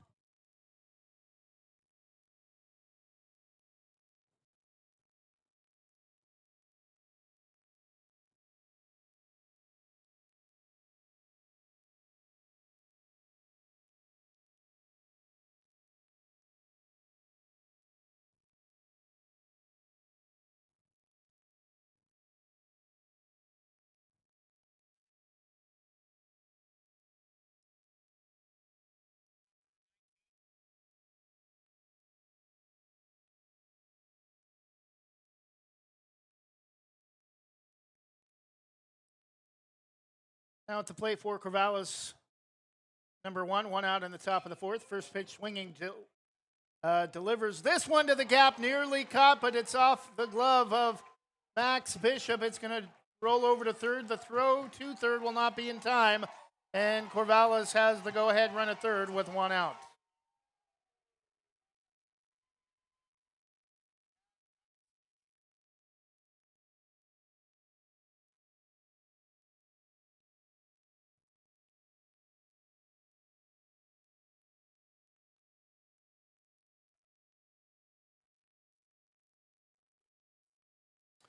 Batting number 4, second baseman Ben Weiss.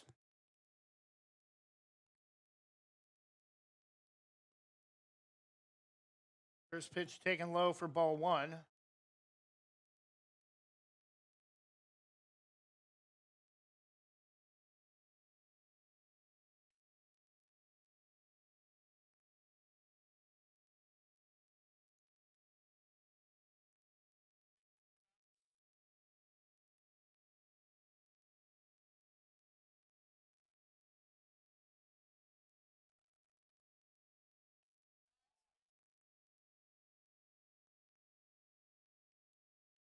One-two count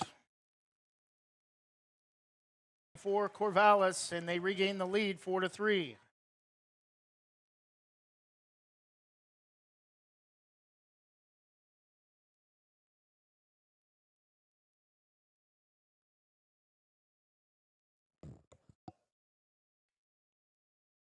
Pitch is driven to short, throw to first, in time for out number 2.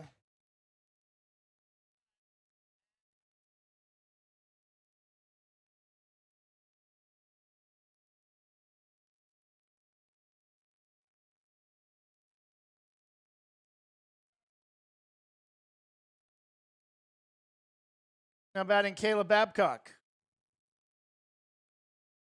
Low, 1-0.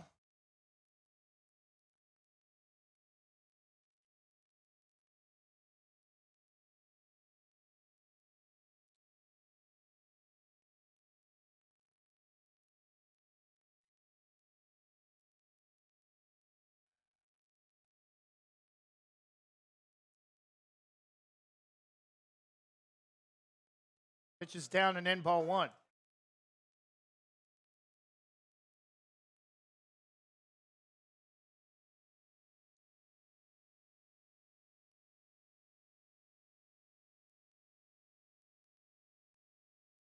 Two, 3-1 the count now to number 14 for Corvallis.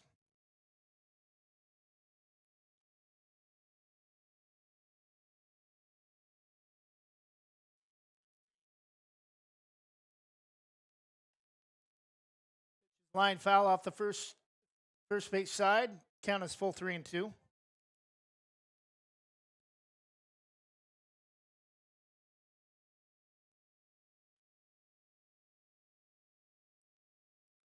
Got foul off the plate. Count remains 3-2. To Corvallis hitter Caleb Babcock, center fielder.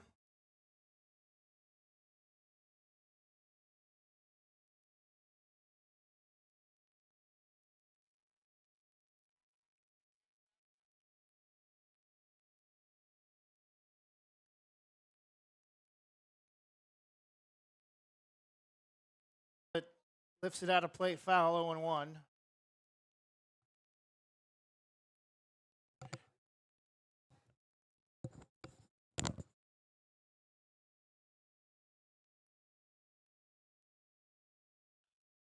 Chop up down the third base side. Throw to first is in time, but low for out number 3.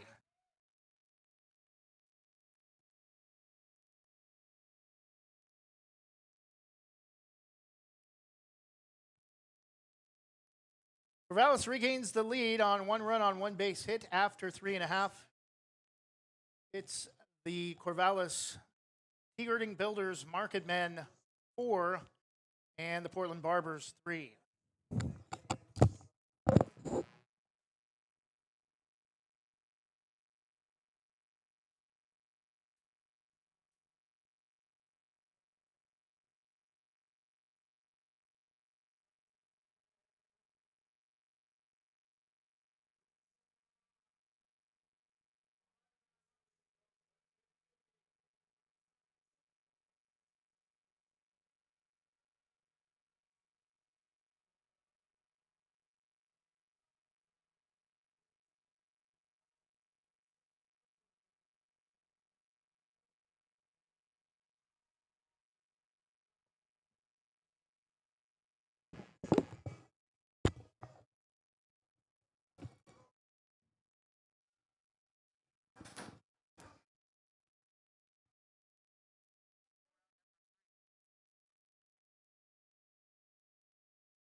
4-3. Corvallis regains the lead in the top of the fourth. Barbers batting.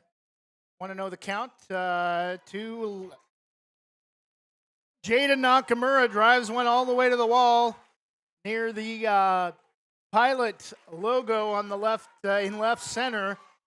And Barbers, again, another leadoff base hit, a double for Logan Nakamura.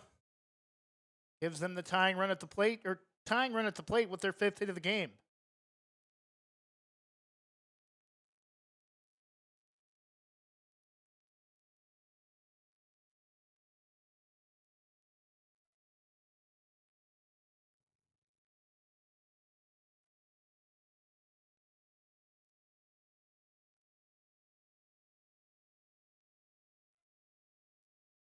Now batting Kainoa Santiago, top of the order, center fielder number 6. Pitches inside for ball 1. Or ball 2.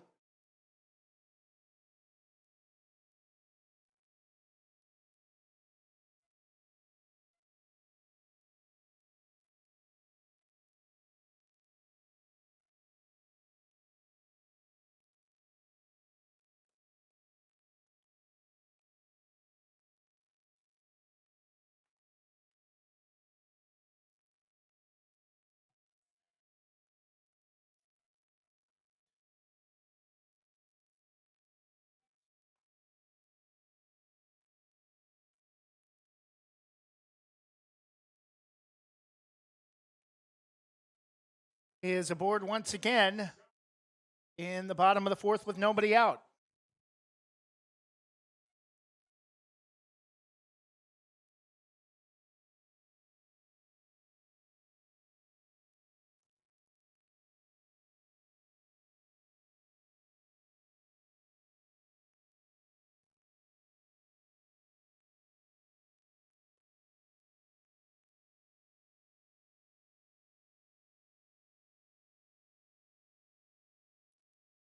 Showing bunt, Griffin Scott takes the first pitch high, ball 1.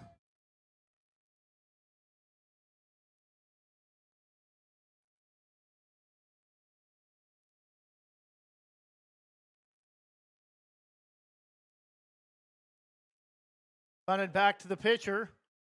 Throw to third is in time to get the lead runner. And that'll move both runners over to first and second, but there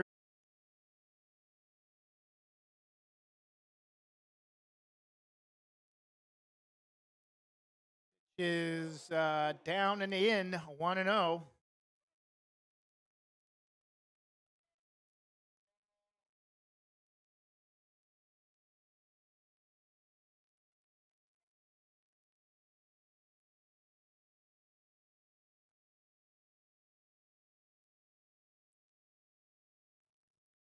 One-zero pitch, hit him in the back, and the bases are loaded with 1 out. And Gabe Coleman stepping up to the plate with the bases packed.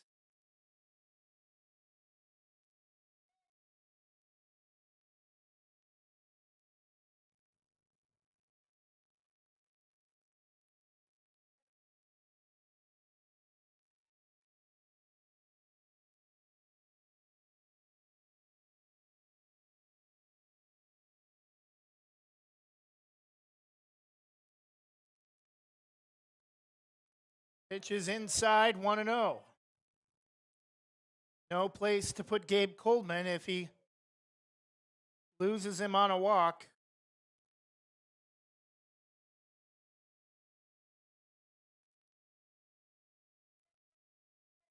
Test. Pitch low and away in the dirt, 2-0.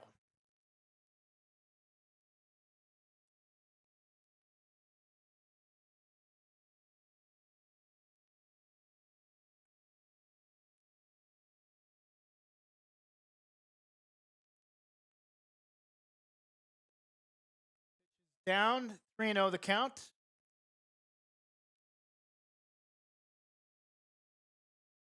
Gabe Coleman, possibly the tying run on a walk with a one more miss from Jaden Fivehouse here.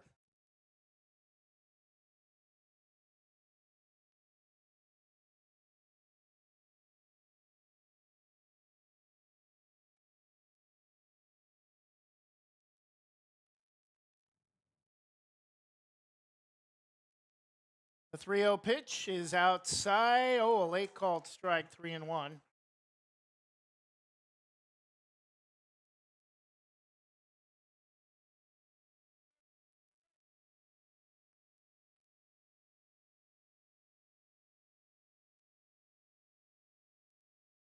Three-one pitch, driven to shallow center. That's going to drop for a base hit. Scoring from third is Kainoa, also scoring, giving the Barbers the 5-4 lead is Griffin Scott on a 2-run single. It's now 5-4 Barbers.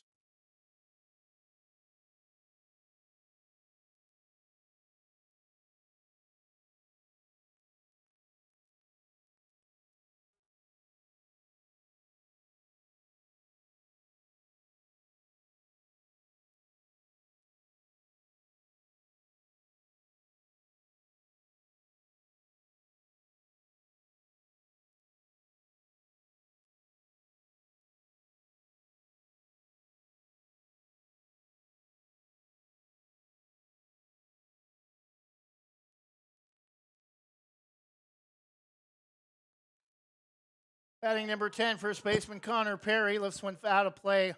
Foul off the first base side, 0-1.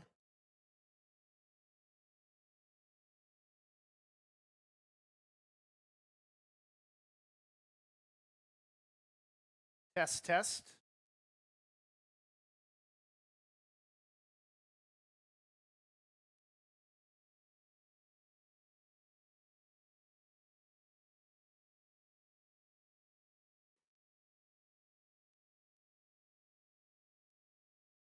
Connor Perry, Barbers first baseman. Runners at first and second, 1 out, 2 runs in.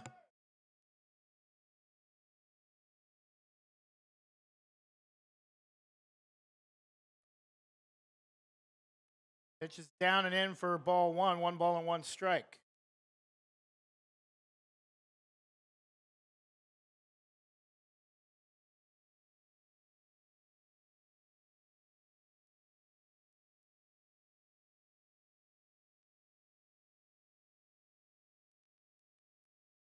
The 1-1 pitch. Strike 2 taken on the outer half, 1-2.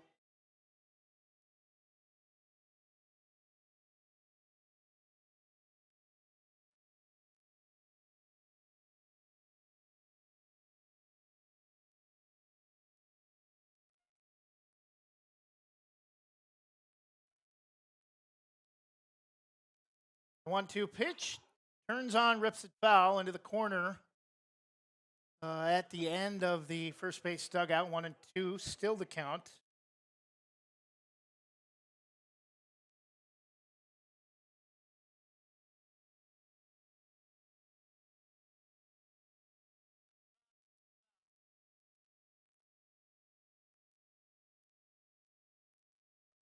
Nice to have you back. Had some Wi-Fi issues a moment ago. Got switched over to another option as that one's going to bounce over the wall for a ground rule double for Connor Perry. Runners at second and third, and another run will score as well. Now 6 runs on 7 base hits for the Barbers.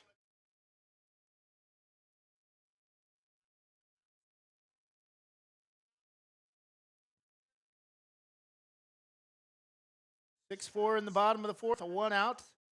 Joe Fagan, Barbers third baseman, the hitter.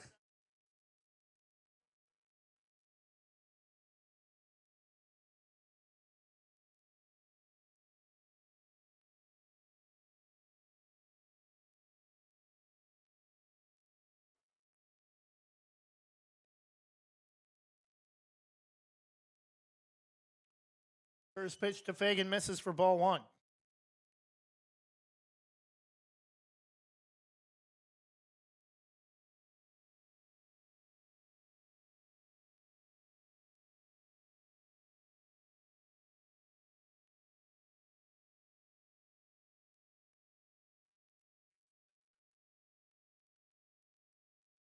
And that will be it for Jaden Fivehouse.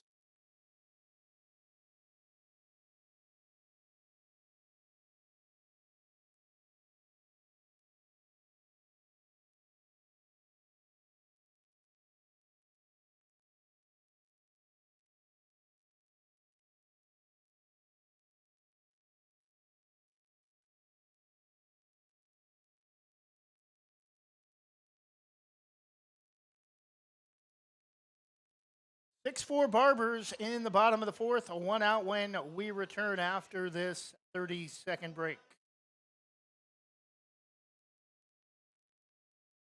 The Army National Guard plays a vital role in your community. We're on the front lines supporting essential personnel, first responders, law enforcement, and medical professionals, delivering food, supplies, and medicine, keeping communities safe, making a difference. During emergencies, we're always ready, always there. Learn more about part-time service in the Army National Guard at nationalguard.com. Sponsored by the Oregon Army National Guard, aired by the Oregon Association of Broadcasters and this station.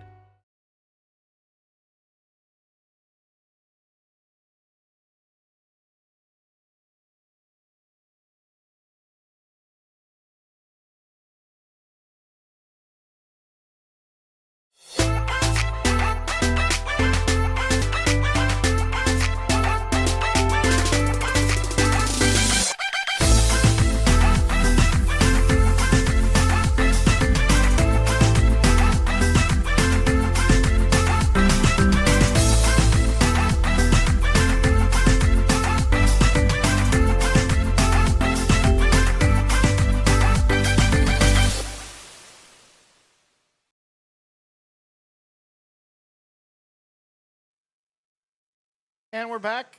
New pitcher for the Corvallis Gerding Builders Market Men, number 20, starting left fielder Josh Riddle. Barbers have scored 3 runs in the bottom of the fourth to take a 6-4 lead.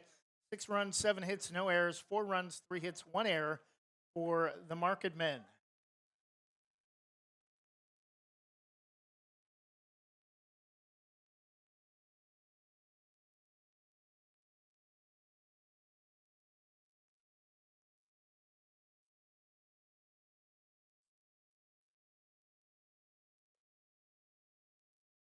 Pitch is a little bit outside, 2-0.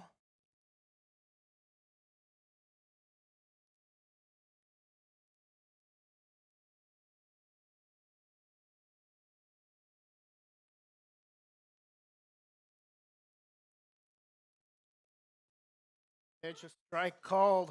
Looked below the knees. 2-1 the count to Joe Fagan, Barbers' third baseman. Thanks for sticking with us if you have chosen to do so. We've had some Wi-Fi issues in this contest. Pitch is chopped foul off first base side. 2 balls and 2 strikes.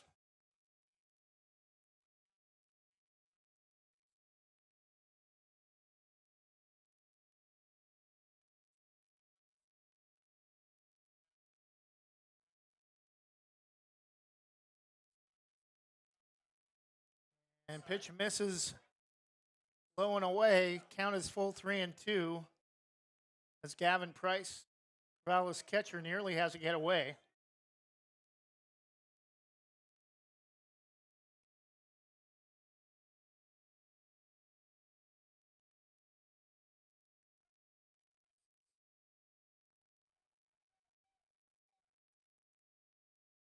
And ball 4, bases are loaded.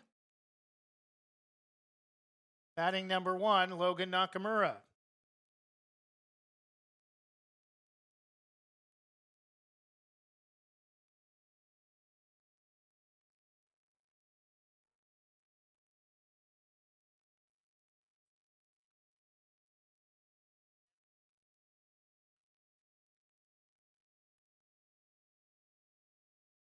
Six to 4 Barbers, 1 out, bases loaded in the bottom of the fourth. Pitch is grounded hard back up the middle, off the top of the mound. Shortstop takes it to second himself. On to first in time for the 6-3 twin killing to get out of it for Corvallis in the bottom of the fourth. But the Barbers do score 3 runs on a couple of base hits after 4. It's now the Portland Barbers 6 and the Corvallis Gerding Builders 4. Jim's Market in Banks is an institution serving the community for generations. They're actively involved in events and athletics from the youth league to high school level. Let them serve you with their locally grown fresh produce, fresh bakery items, including custom cakes, and quick hot food from their in-store deli. Jim's Market, conveniently located at the south entrance to Banks.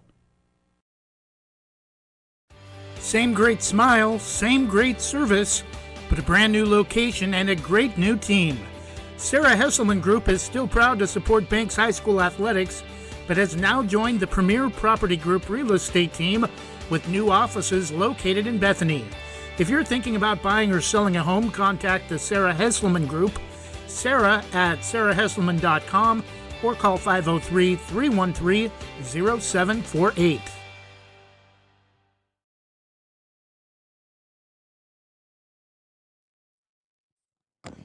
Achilles Garcia will continue on the mound for the Barbers in the top of the fifth with a 6-4 lead.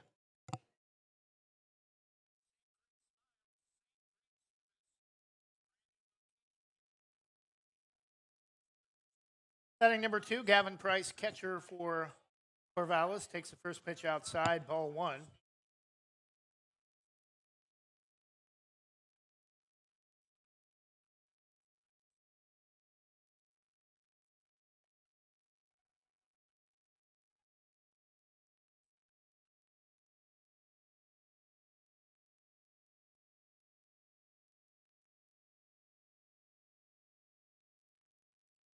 And Garcia is going to get a visit to the mound from Barbers head coach Joe Duran, wanting to make sure he preserves at least a 2-run lead.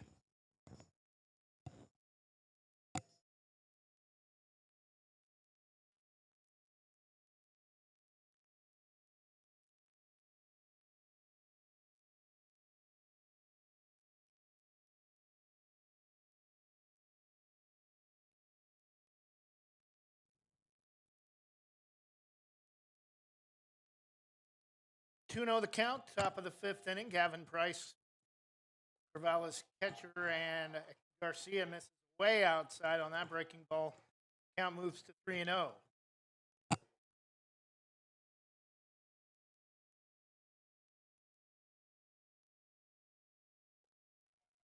And pitch up and away. Ball 4, and Gavin Price with the leadoff walk to start the fifth inning for Corvallis.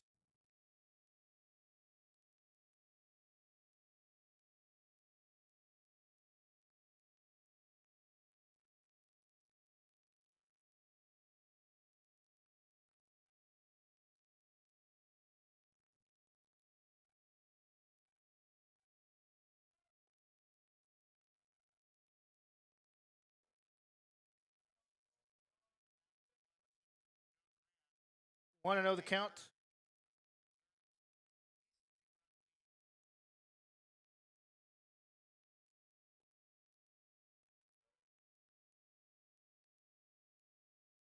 Now 1-1 to Stearns, the hitter for the Corvallis Gerding Builders. Mason Stearns, the Corvallis first baseman, pitch is grounded to the left side. Throw to second from his back. Now 1-2. Riddle goes down swinging on a pitch. Down and away. Throw to first in time for the strike him out, throw him out double play to end the top of the fifth inning as the Barbers get a double play to end the threat in the top of the fifth. After 4.5, it's the Portland Barbers 6 and the Corvallis Market Men 4. Back in 1 minute. Visit Main Street Pizza in Banks, located next to Jim's Market, for the best pizza in Washington County. From loaded hot baked subs to a Main Street special pizza piled high, we will satisfy your pizza cravings. We've been serving and supporting the Banks community since 1986. Open daily at 11 a.m. Call ahead now to place your order at 503-324-5858 or follow us on Facebook to see our daily lunch specials. Mention this radio ad and receive $2 off any Main Street pizza.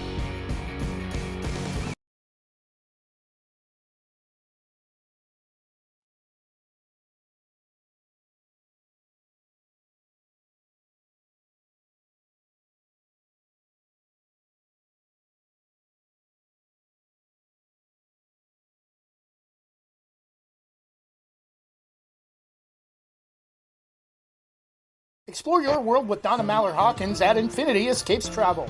She's a Banks alum and can help you find great deals on cruises with Regent Seven Seas and discounts on guests with Virgin Voyages and Royal Caribbean. Want to stay ashore? Check out featured tours like National Parks of the American West, night tours of Croatia and Madagascar. Book your next vacation with Donna Maller Hawkins and Infinity Escapes Travel, calling 823-634-8080 or visit infinityescapestravel.com.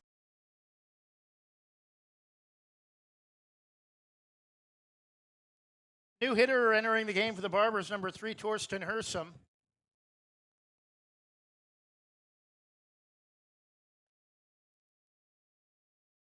Pitch taken for ball 1.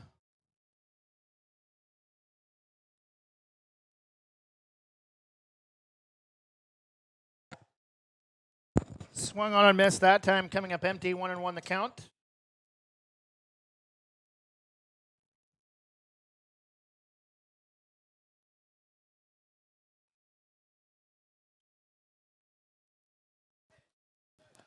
Pitch is fouled off to the right side, 1-2.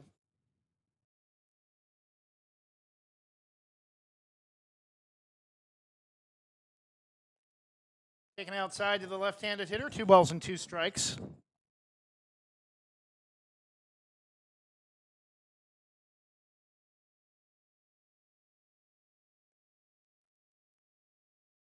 Pitch is skipped to the plate, count is full, 3-2.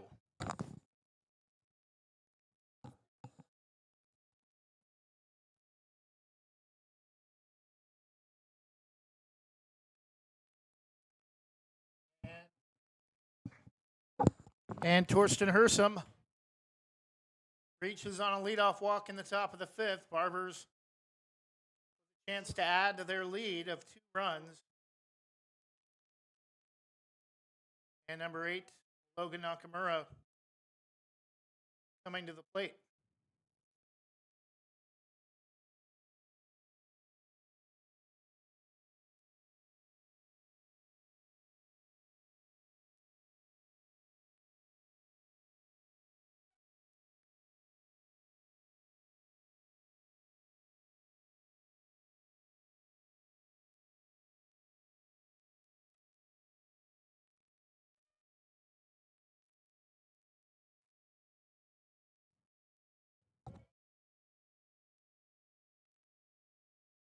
Joe's bunt brings it back, takes a called strike, 0-1.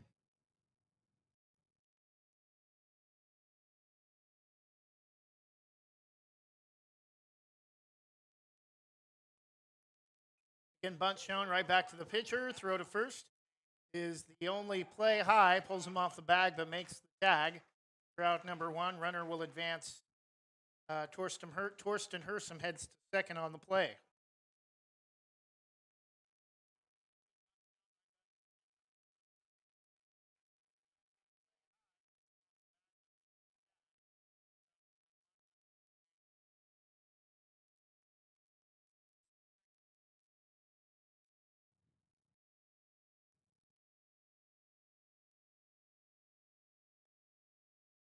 From Josh Riddle, low and outside, 1-0.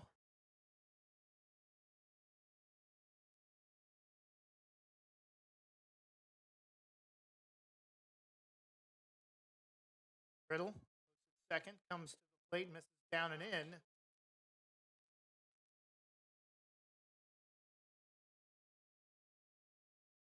I believe it is Canoa Santiago starting center fielder, top of the order, with a 2-0 count. Down and in, all 3.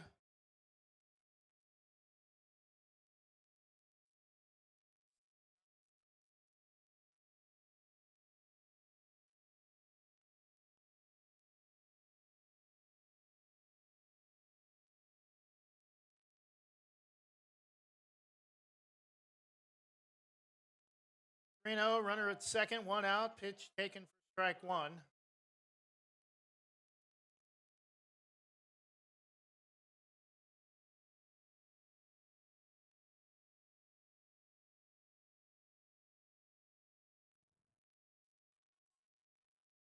Riddle will look the runner back this second. Torsten Hersom. Green one. Plate misses low. Check swing. First base. Third base umpire says no. And will put another runner aboard at first. Third base opened. And number 15, Griffin Scott, does designated hitter.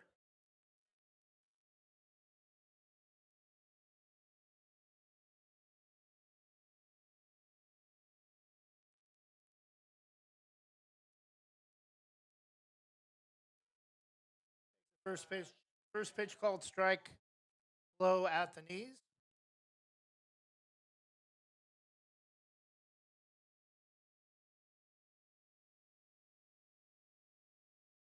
The 0-1 swung on and missed. 0-2 to count.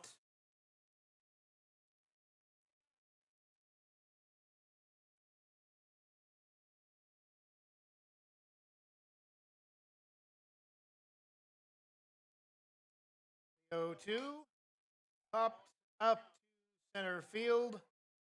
Back tagging on the play. Throw to third is not going to be in time.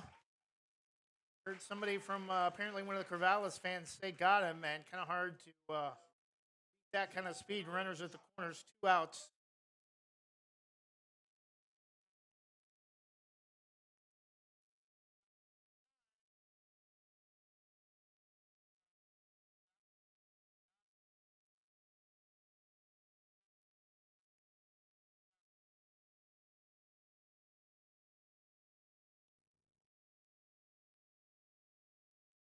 Pitch is low ball 1 to catcher Dakota Chun.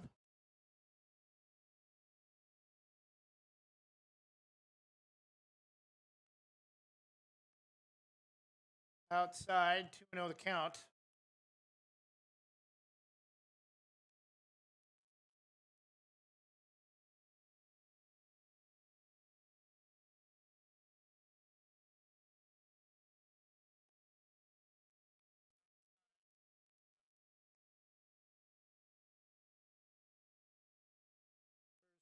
Strike of the at-bat, 2-1.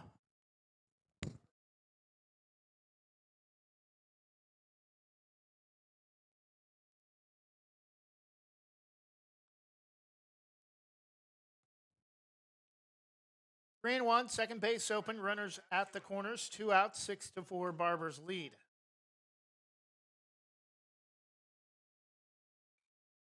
Is lifted off the third base side foul. Count is full 3-2 to Portland Barbers catcher Dakota Chun.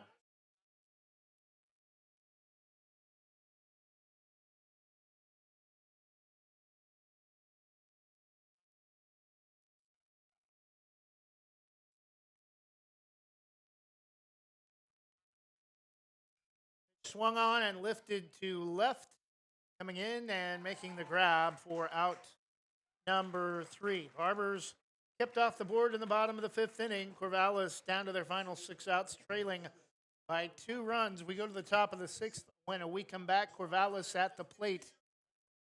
After 5, it's the Portland Barbers 6, Corvallis Gerding Builders Marketmen 4. We'll be back in 1 minute.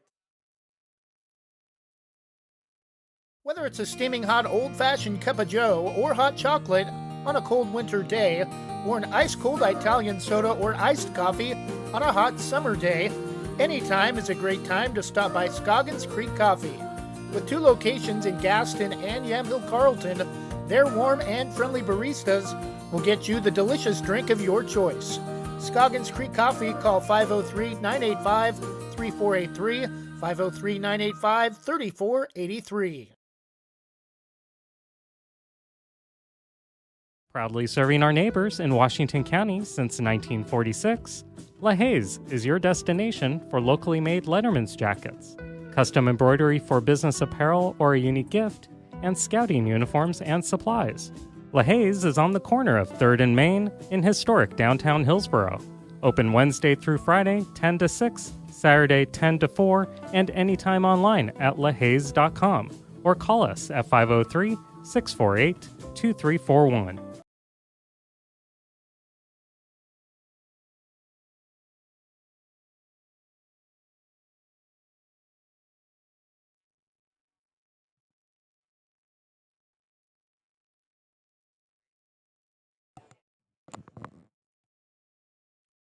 And we're back top of the sixth inning. Corvallis coming to the plate, trailing by 2 runs. New pitcher in the game for the Barbers, number 1, Logan Nakamura.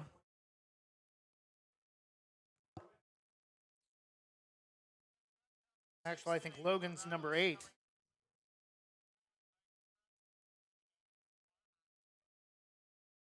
That's actually Jaden Nakamura taking, it is Logan Nakamura, number 1 on the mound for the Barbers. Pitch in there for a called strike to Corvallis. Hitter leading off the 6th inning, Andrew Street, the third baseman. Pitch swung on and missed, chasing a pitch off the plate, 0-2.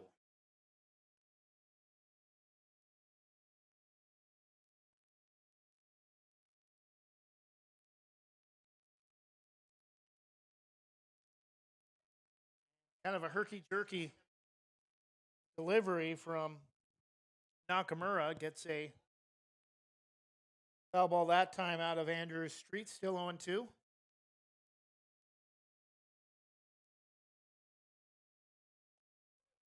Strike 3 called on a pitch at the knees on the inside corner. Out number 1 for Corvallis in the top of the 6th.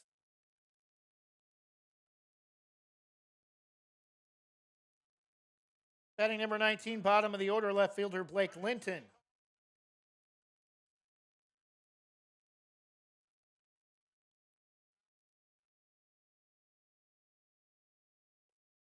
Pitch up and away, ball 1.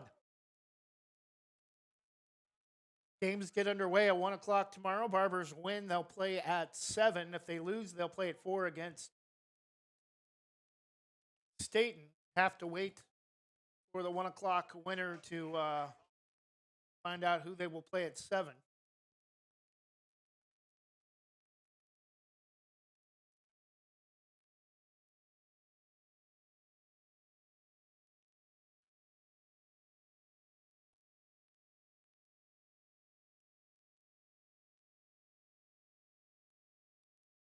I believe Eugene and Medford is the 1 o'clock game. Down and in, 2-1.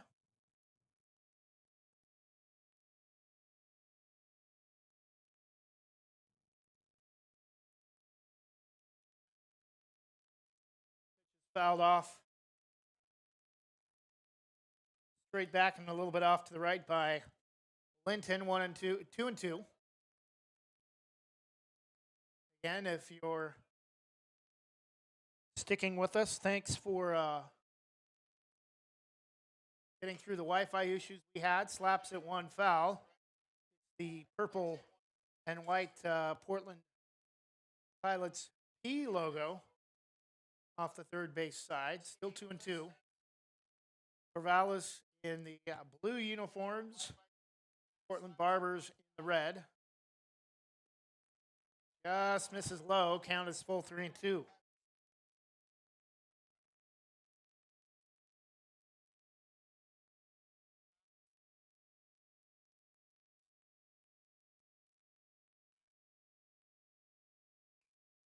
Three-two pitch, chopped to short.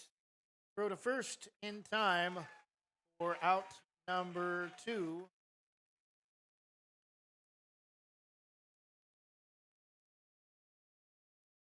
Corvallis down to their final opportunity in the top of the 6th with 2 outs, and top of the order Drew Rice, who reached on the first pitch of the game as he got plunked by Barbers starter Brandon Nakamura, who did not last long.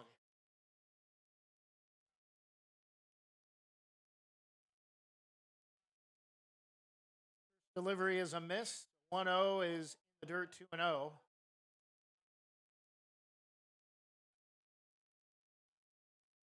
Logan starts his delivery kind of slow, and then it's almost like somebody hit the fast forward button halfway through.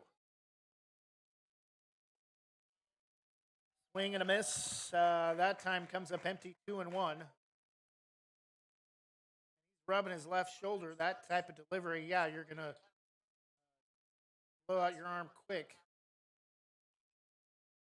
Rounded foul off third base side. Count is even 2-2.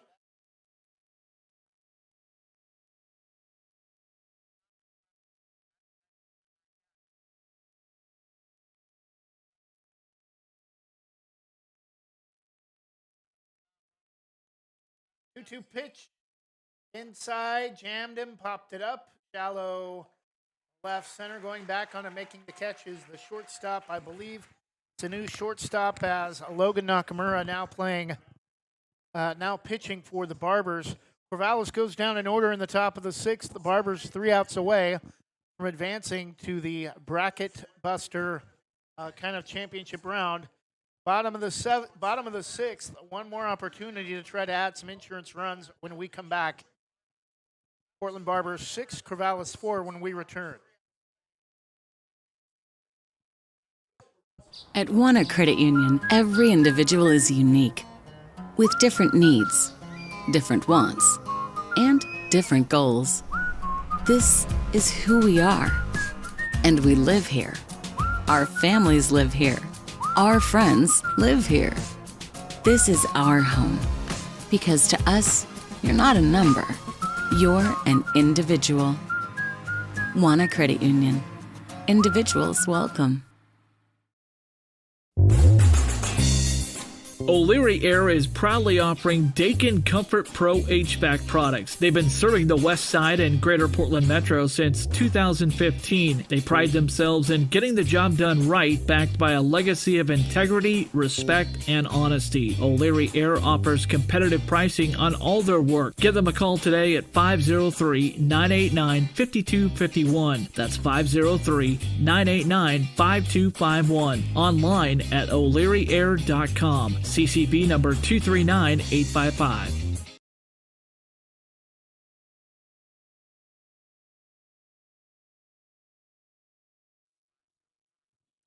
Bottom of the sixth inning, Barbers one more opportunity to try to add some insurance runs late. Corvallis will be down to their final 3 outs when the seventh inning gets underway.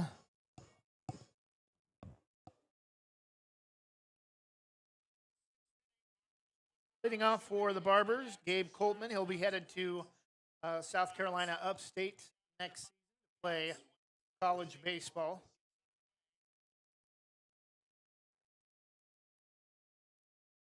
Winner of the 2025 Oregon State AAA American Legion State Tournament will advance to Missoula, Montana, Northwest Regionals in a couple of weeks. First pitch is low and outside, ball 1 to Gabe Coltman. Again, misses further below the knees, 2-0.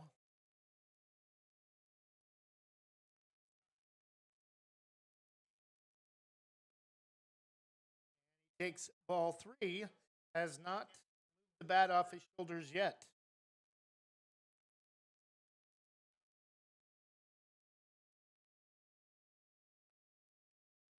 A called strike that time, and just about everything we've seen in high school and Legion ball in the state of Oregon, umpires will almost, unless it hits the batter or it's thrown in the dirt, they're not going to call a ball on a 3-0 count.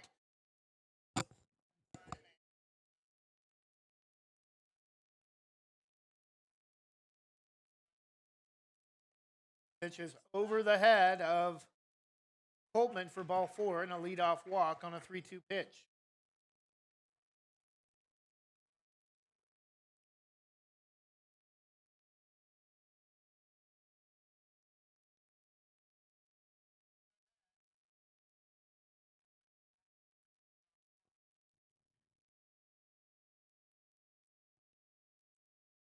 And he's going to hit Connor Perry. He's grimacing as starts to take off his gear. Runners at first and second, nobody out.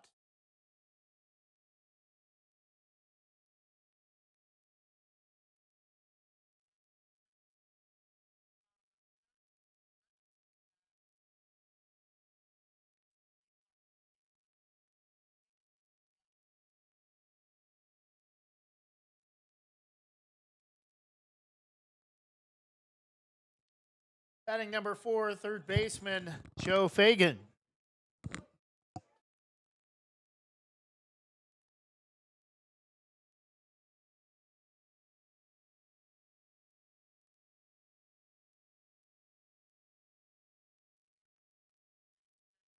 Is low, below the knees, 1-0.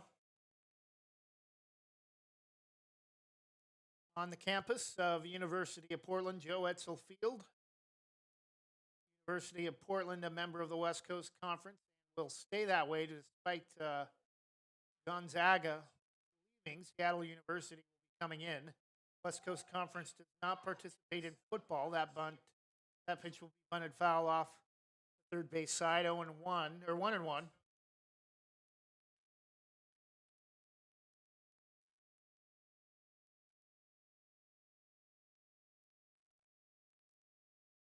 Gonzaga leaving West Coast Conference for the new Pac-12. Gonzaga does not participate in football. The throw to second, not in time. Pac-12 adding Texas State to make 8 teams. They can officially be a Power 5 conference. Time, not for this upcoming season, but next season. Pitch low and away, but ruled strike 2. Joe Fagan, 1 out, no outs in the bottom of the 6th. 6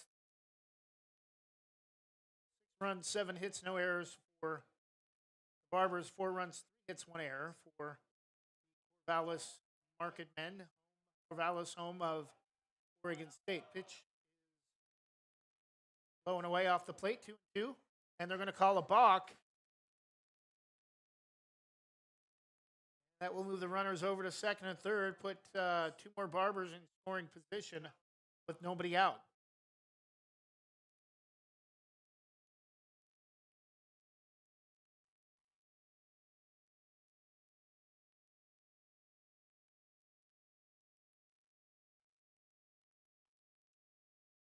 Chopped off the third base side, foul towards the Barbers dugout, still 1-2.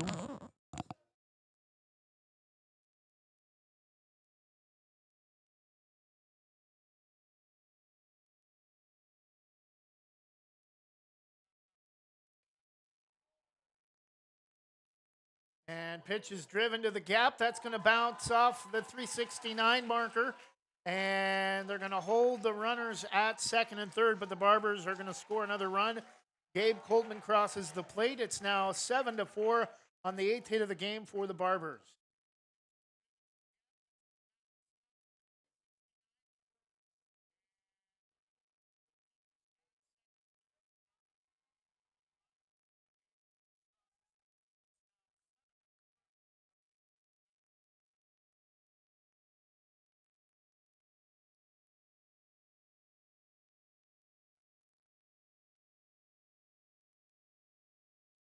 Still runners at second and third. Still nobody out. Logan Nakamura, new pitcher batting for the Barbers.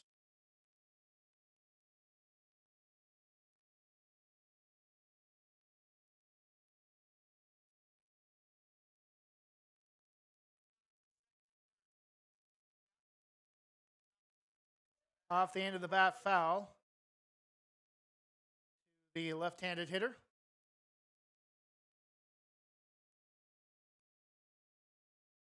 Going to the count, no outs, runners at second and third. Barbers a 7-4 lead in the bottom of the 6th. Pitch swung on and missed for strike 3 for out number 1.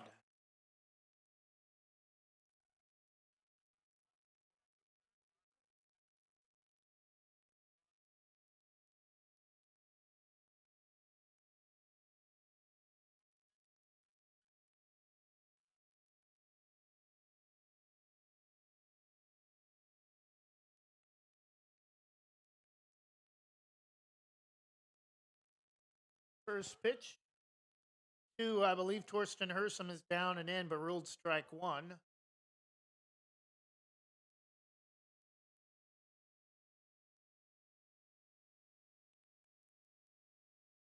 Second at bat for Torsten Hersom. Check swing Pitch is outside, 1-1.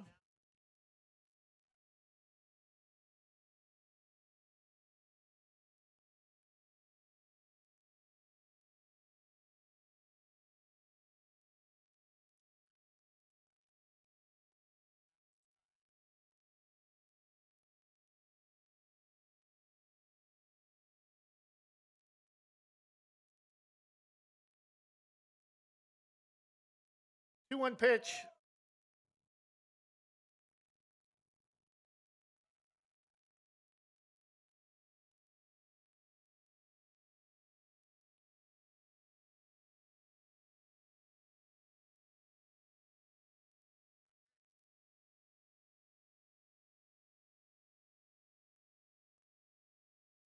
On and miss, 2-2 the count.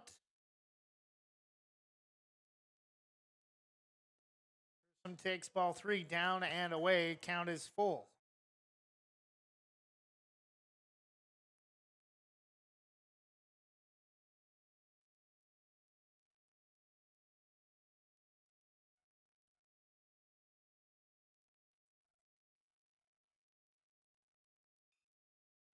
Lifted off the end of the bat. It's going to drift over towards the line. Cut for out number 2 by the Corvallis shortstop.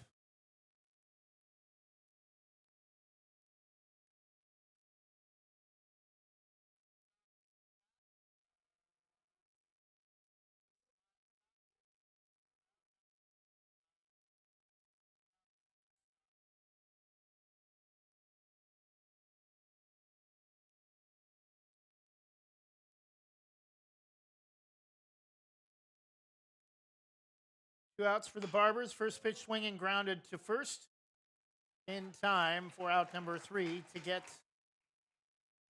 Jaden Nakamura and the 6th. Barbers tack on another run. They do get the insurance run they wanted, and we go to the top of the 7th. Corvallis needing 3 to tie to send it to the bottom half when we return.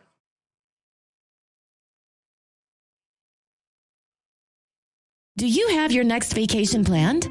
Whether it's time for a cruise, weekend getaway, or a bucket list resort, let Lazy Hammock Travel in North Plains help you. Lazy Hammock Travel, your passport to relaxation. Call Jason Ackerman at 503-332-5571 or visit their website, lazyhammocktravel.com. Lazy Hammock Travel, proud sponsors of Banks Braves Athletics and American Legion Baseball on Westside Mobile Media.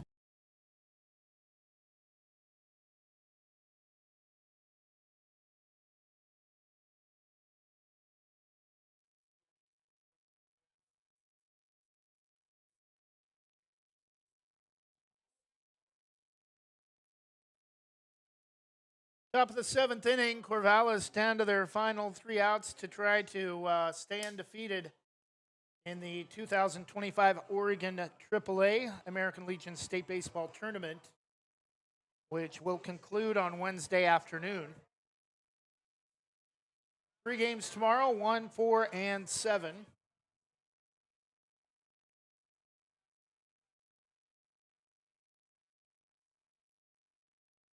Barbers win, they will advance straight through to the 7 o'clock game. If they lose, they will play Staten tomorrow at 4.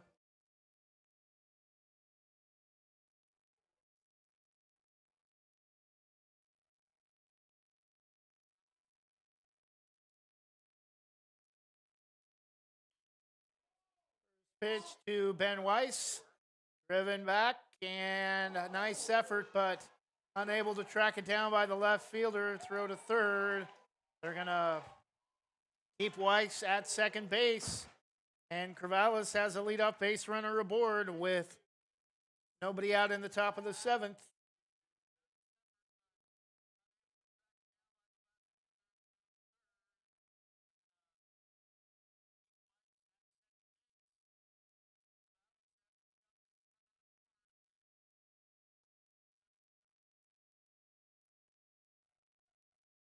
Pitch misses, ball 1.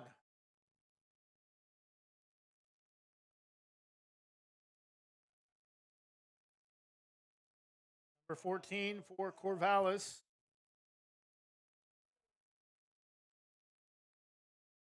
Swing and a miss. Caleb Babcock, center fielder.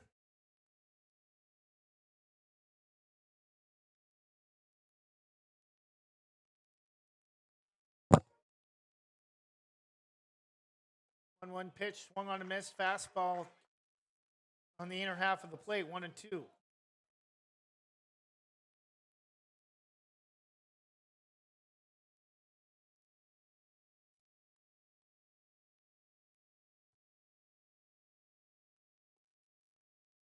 Just low, 2-2 count.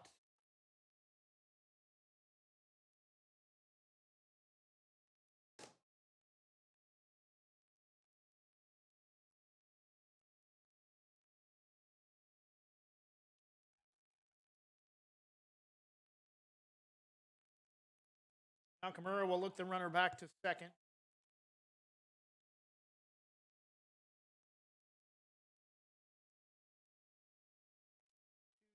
Pitch framed perfectly by Dakota Chun, but no go on the throw to the plate. The count is full. 3-2 pitch, jams him, popped it up to the left side. Foul, dive, sliding over.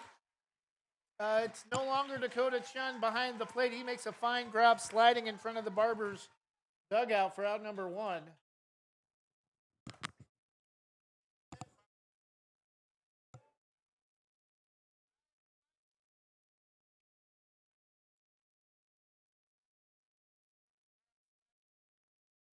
I believe it's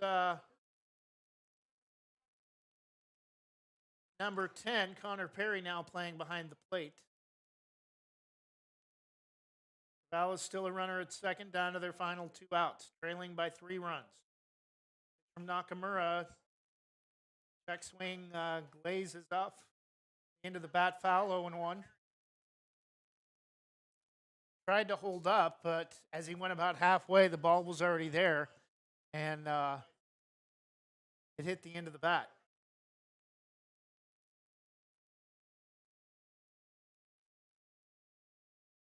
Nakamura throws back to second, nearly threw it into center field.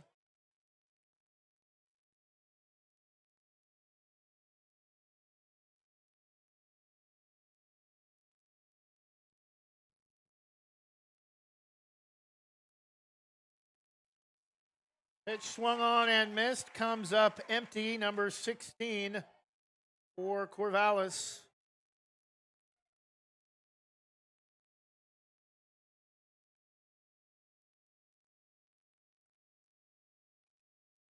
Unable to connect.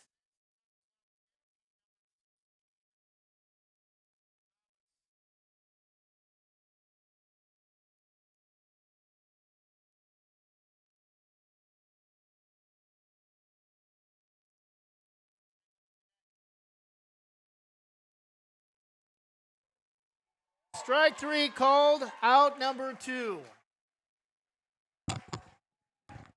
Gavin Price, the final chance for Corvallis. It will be just their first loss of the tournament, and they would play their area rival Staten tomorrow at 4 o'clock if they do indeed fall in tonight's game.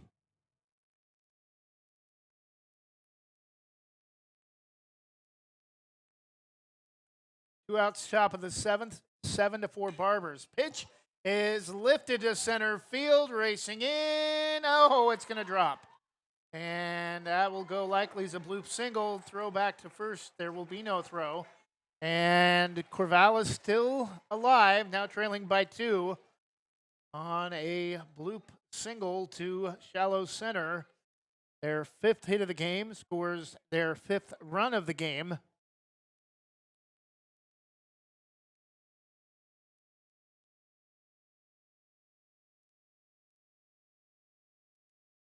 And Barbers head coach Joe Duran will exit the dugout to make a visit to the mound.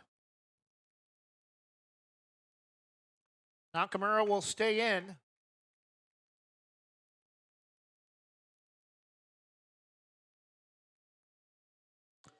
Unfortunately, we did not realize that the bottom of the Corvallis lineup got cut off, so unfortunately we're unable to tell you who number 16 was for Corvallis a moment ago. Number 10, another hitter off the Corvallis bench, though, is Caden Schaefer. Pitch taken for strike one, 0-1 the count.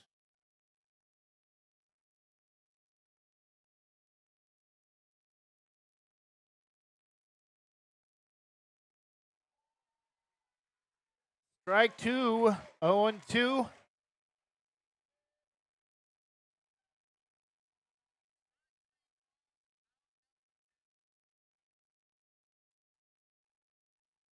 Pitch is outside. 1-2, can't get him to chase.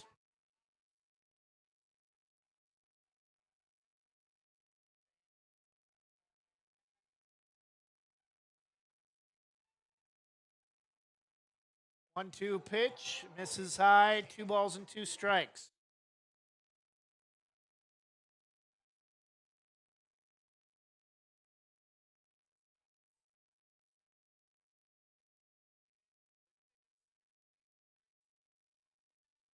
Low and away, no swing, says the check at first. Count is full, 3-2. And Corvallis, if they're able to reach on another miss from Nakamura, huge play of the game. 2 outs, 3-2 count. Corvallis trailing by 2. Runner at first goes, swung on and missed to end the game. And that will do it. Barbers hold on for the 7-5 victory for Portland. 2 in the first, 1 in the third, 3 in the fourth, 1 in the sixth. For Corvallis, 3 in the second, 1 in the fourth, and 1 in the seventh. 7 runs, 8 hits, no errors for the Barbers. 5 runs, 5 hits, 1 error for Corvallis. Barbers will advance to the Bracket Buster contest at 7 o'clock and will face the winner of tomorrow's 4 o'clock game. Well, there will be 2 games tomorrow. Eugene and Medford at 1, and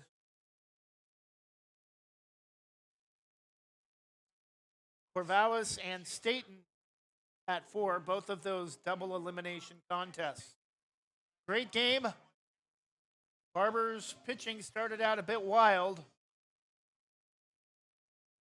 Hitting the first batter they faced on the first pitch of the game, but do get some offense in the middle innings. 4 runs combined in the third and fourth innings. The difference in the game, Barbers 7, Corvallis 5. We hope you've enjoyed great baseball action this weekend. It will continue to the first part of next week. 3 games tomorrow, 2 games on Tuesday, and the championship game on Wednesday afternoon. Hope to have you join us tomorrow, and we hope to have the Wi-Fi issues worked out. We are trying to get by the best we can using guest Wi-Fi here at the University of Portland on a packed night where a lot of people are using the internet infrastructure here at Joe Etzel Field. We'll do the best we can to try to get you through it tomorrow night at 7 o'clock when the Barbers return to Joe Etzel Field. Final score for the last time, Portland Barbers 7. Corvallis Marketmen 5. We hope you've enjoyed tonight's game, and we appreciate you sticking with us through the Wi-Fi issues. Enjoy the rest of your Sunday night. Good night, and God bless.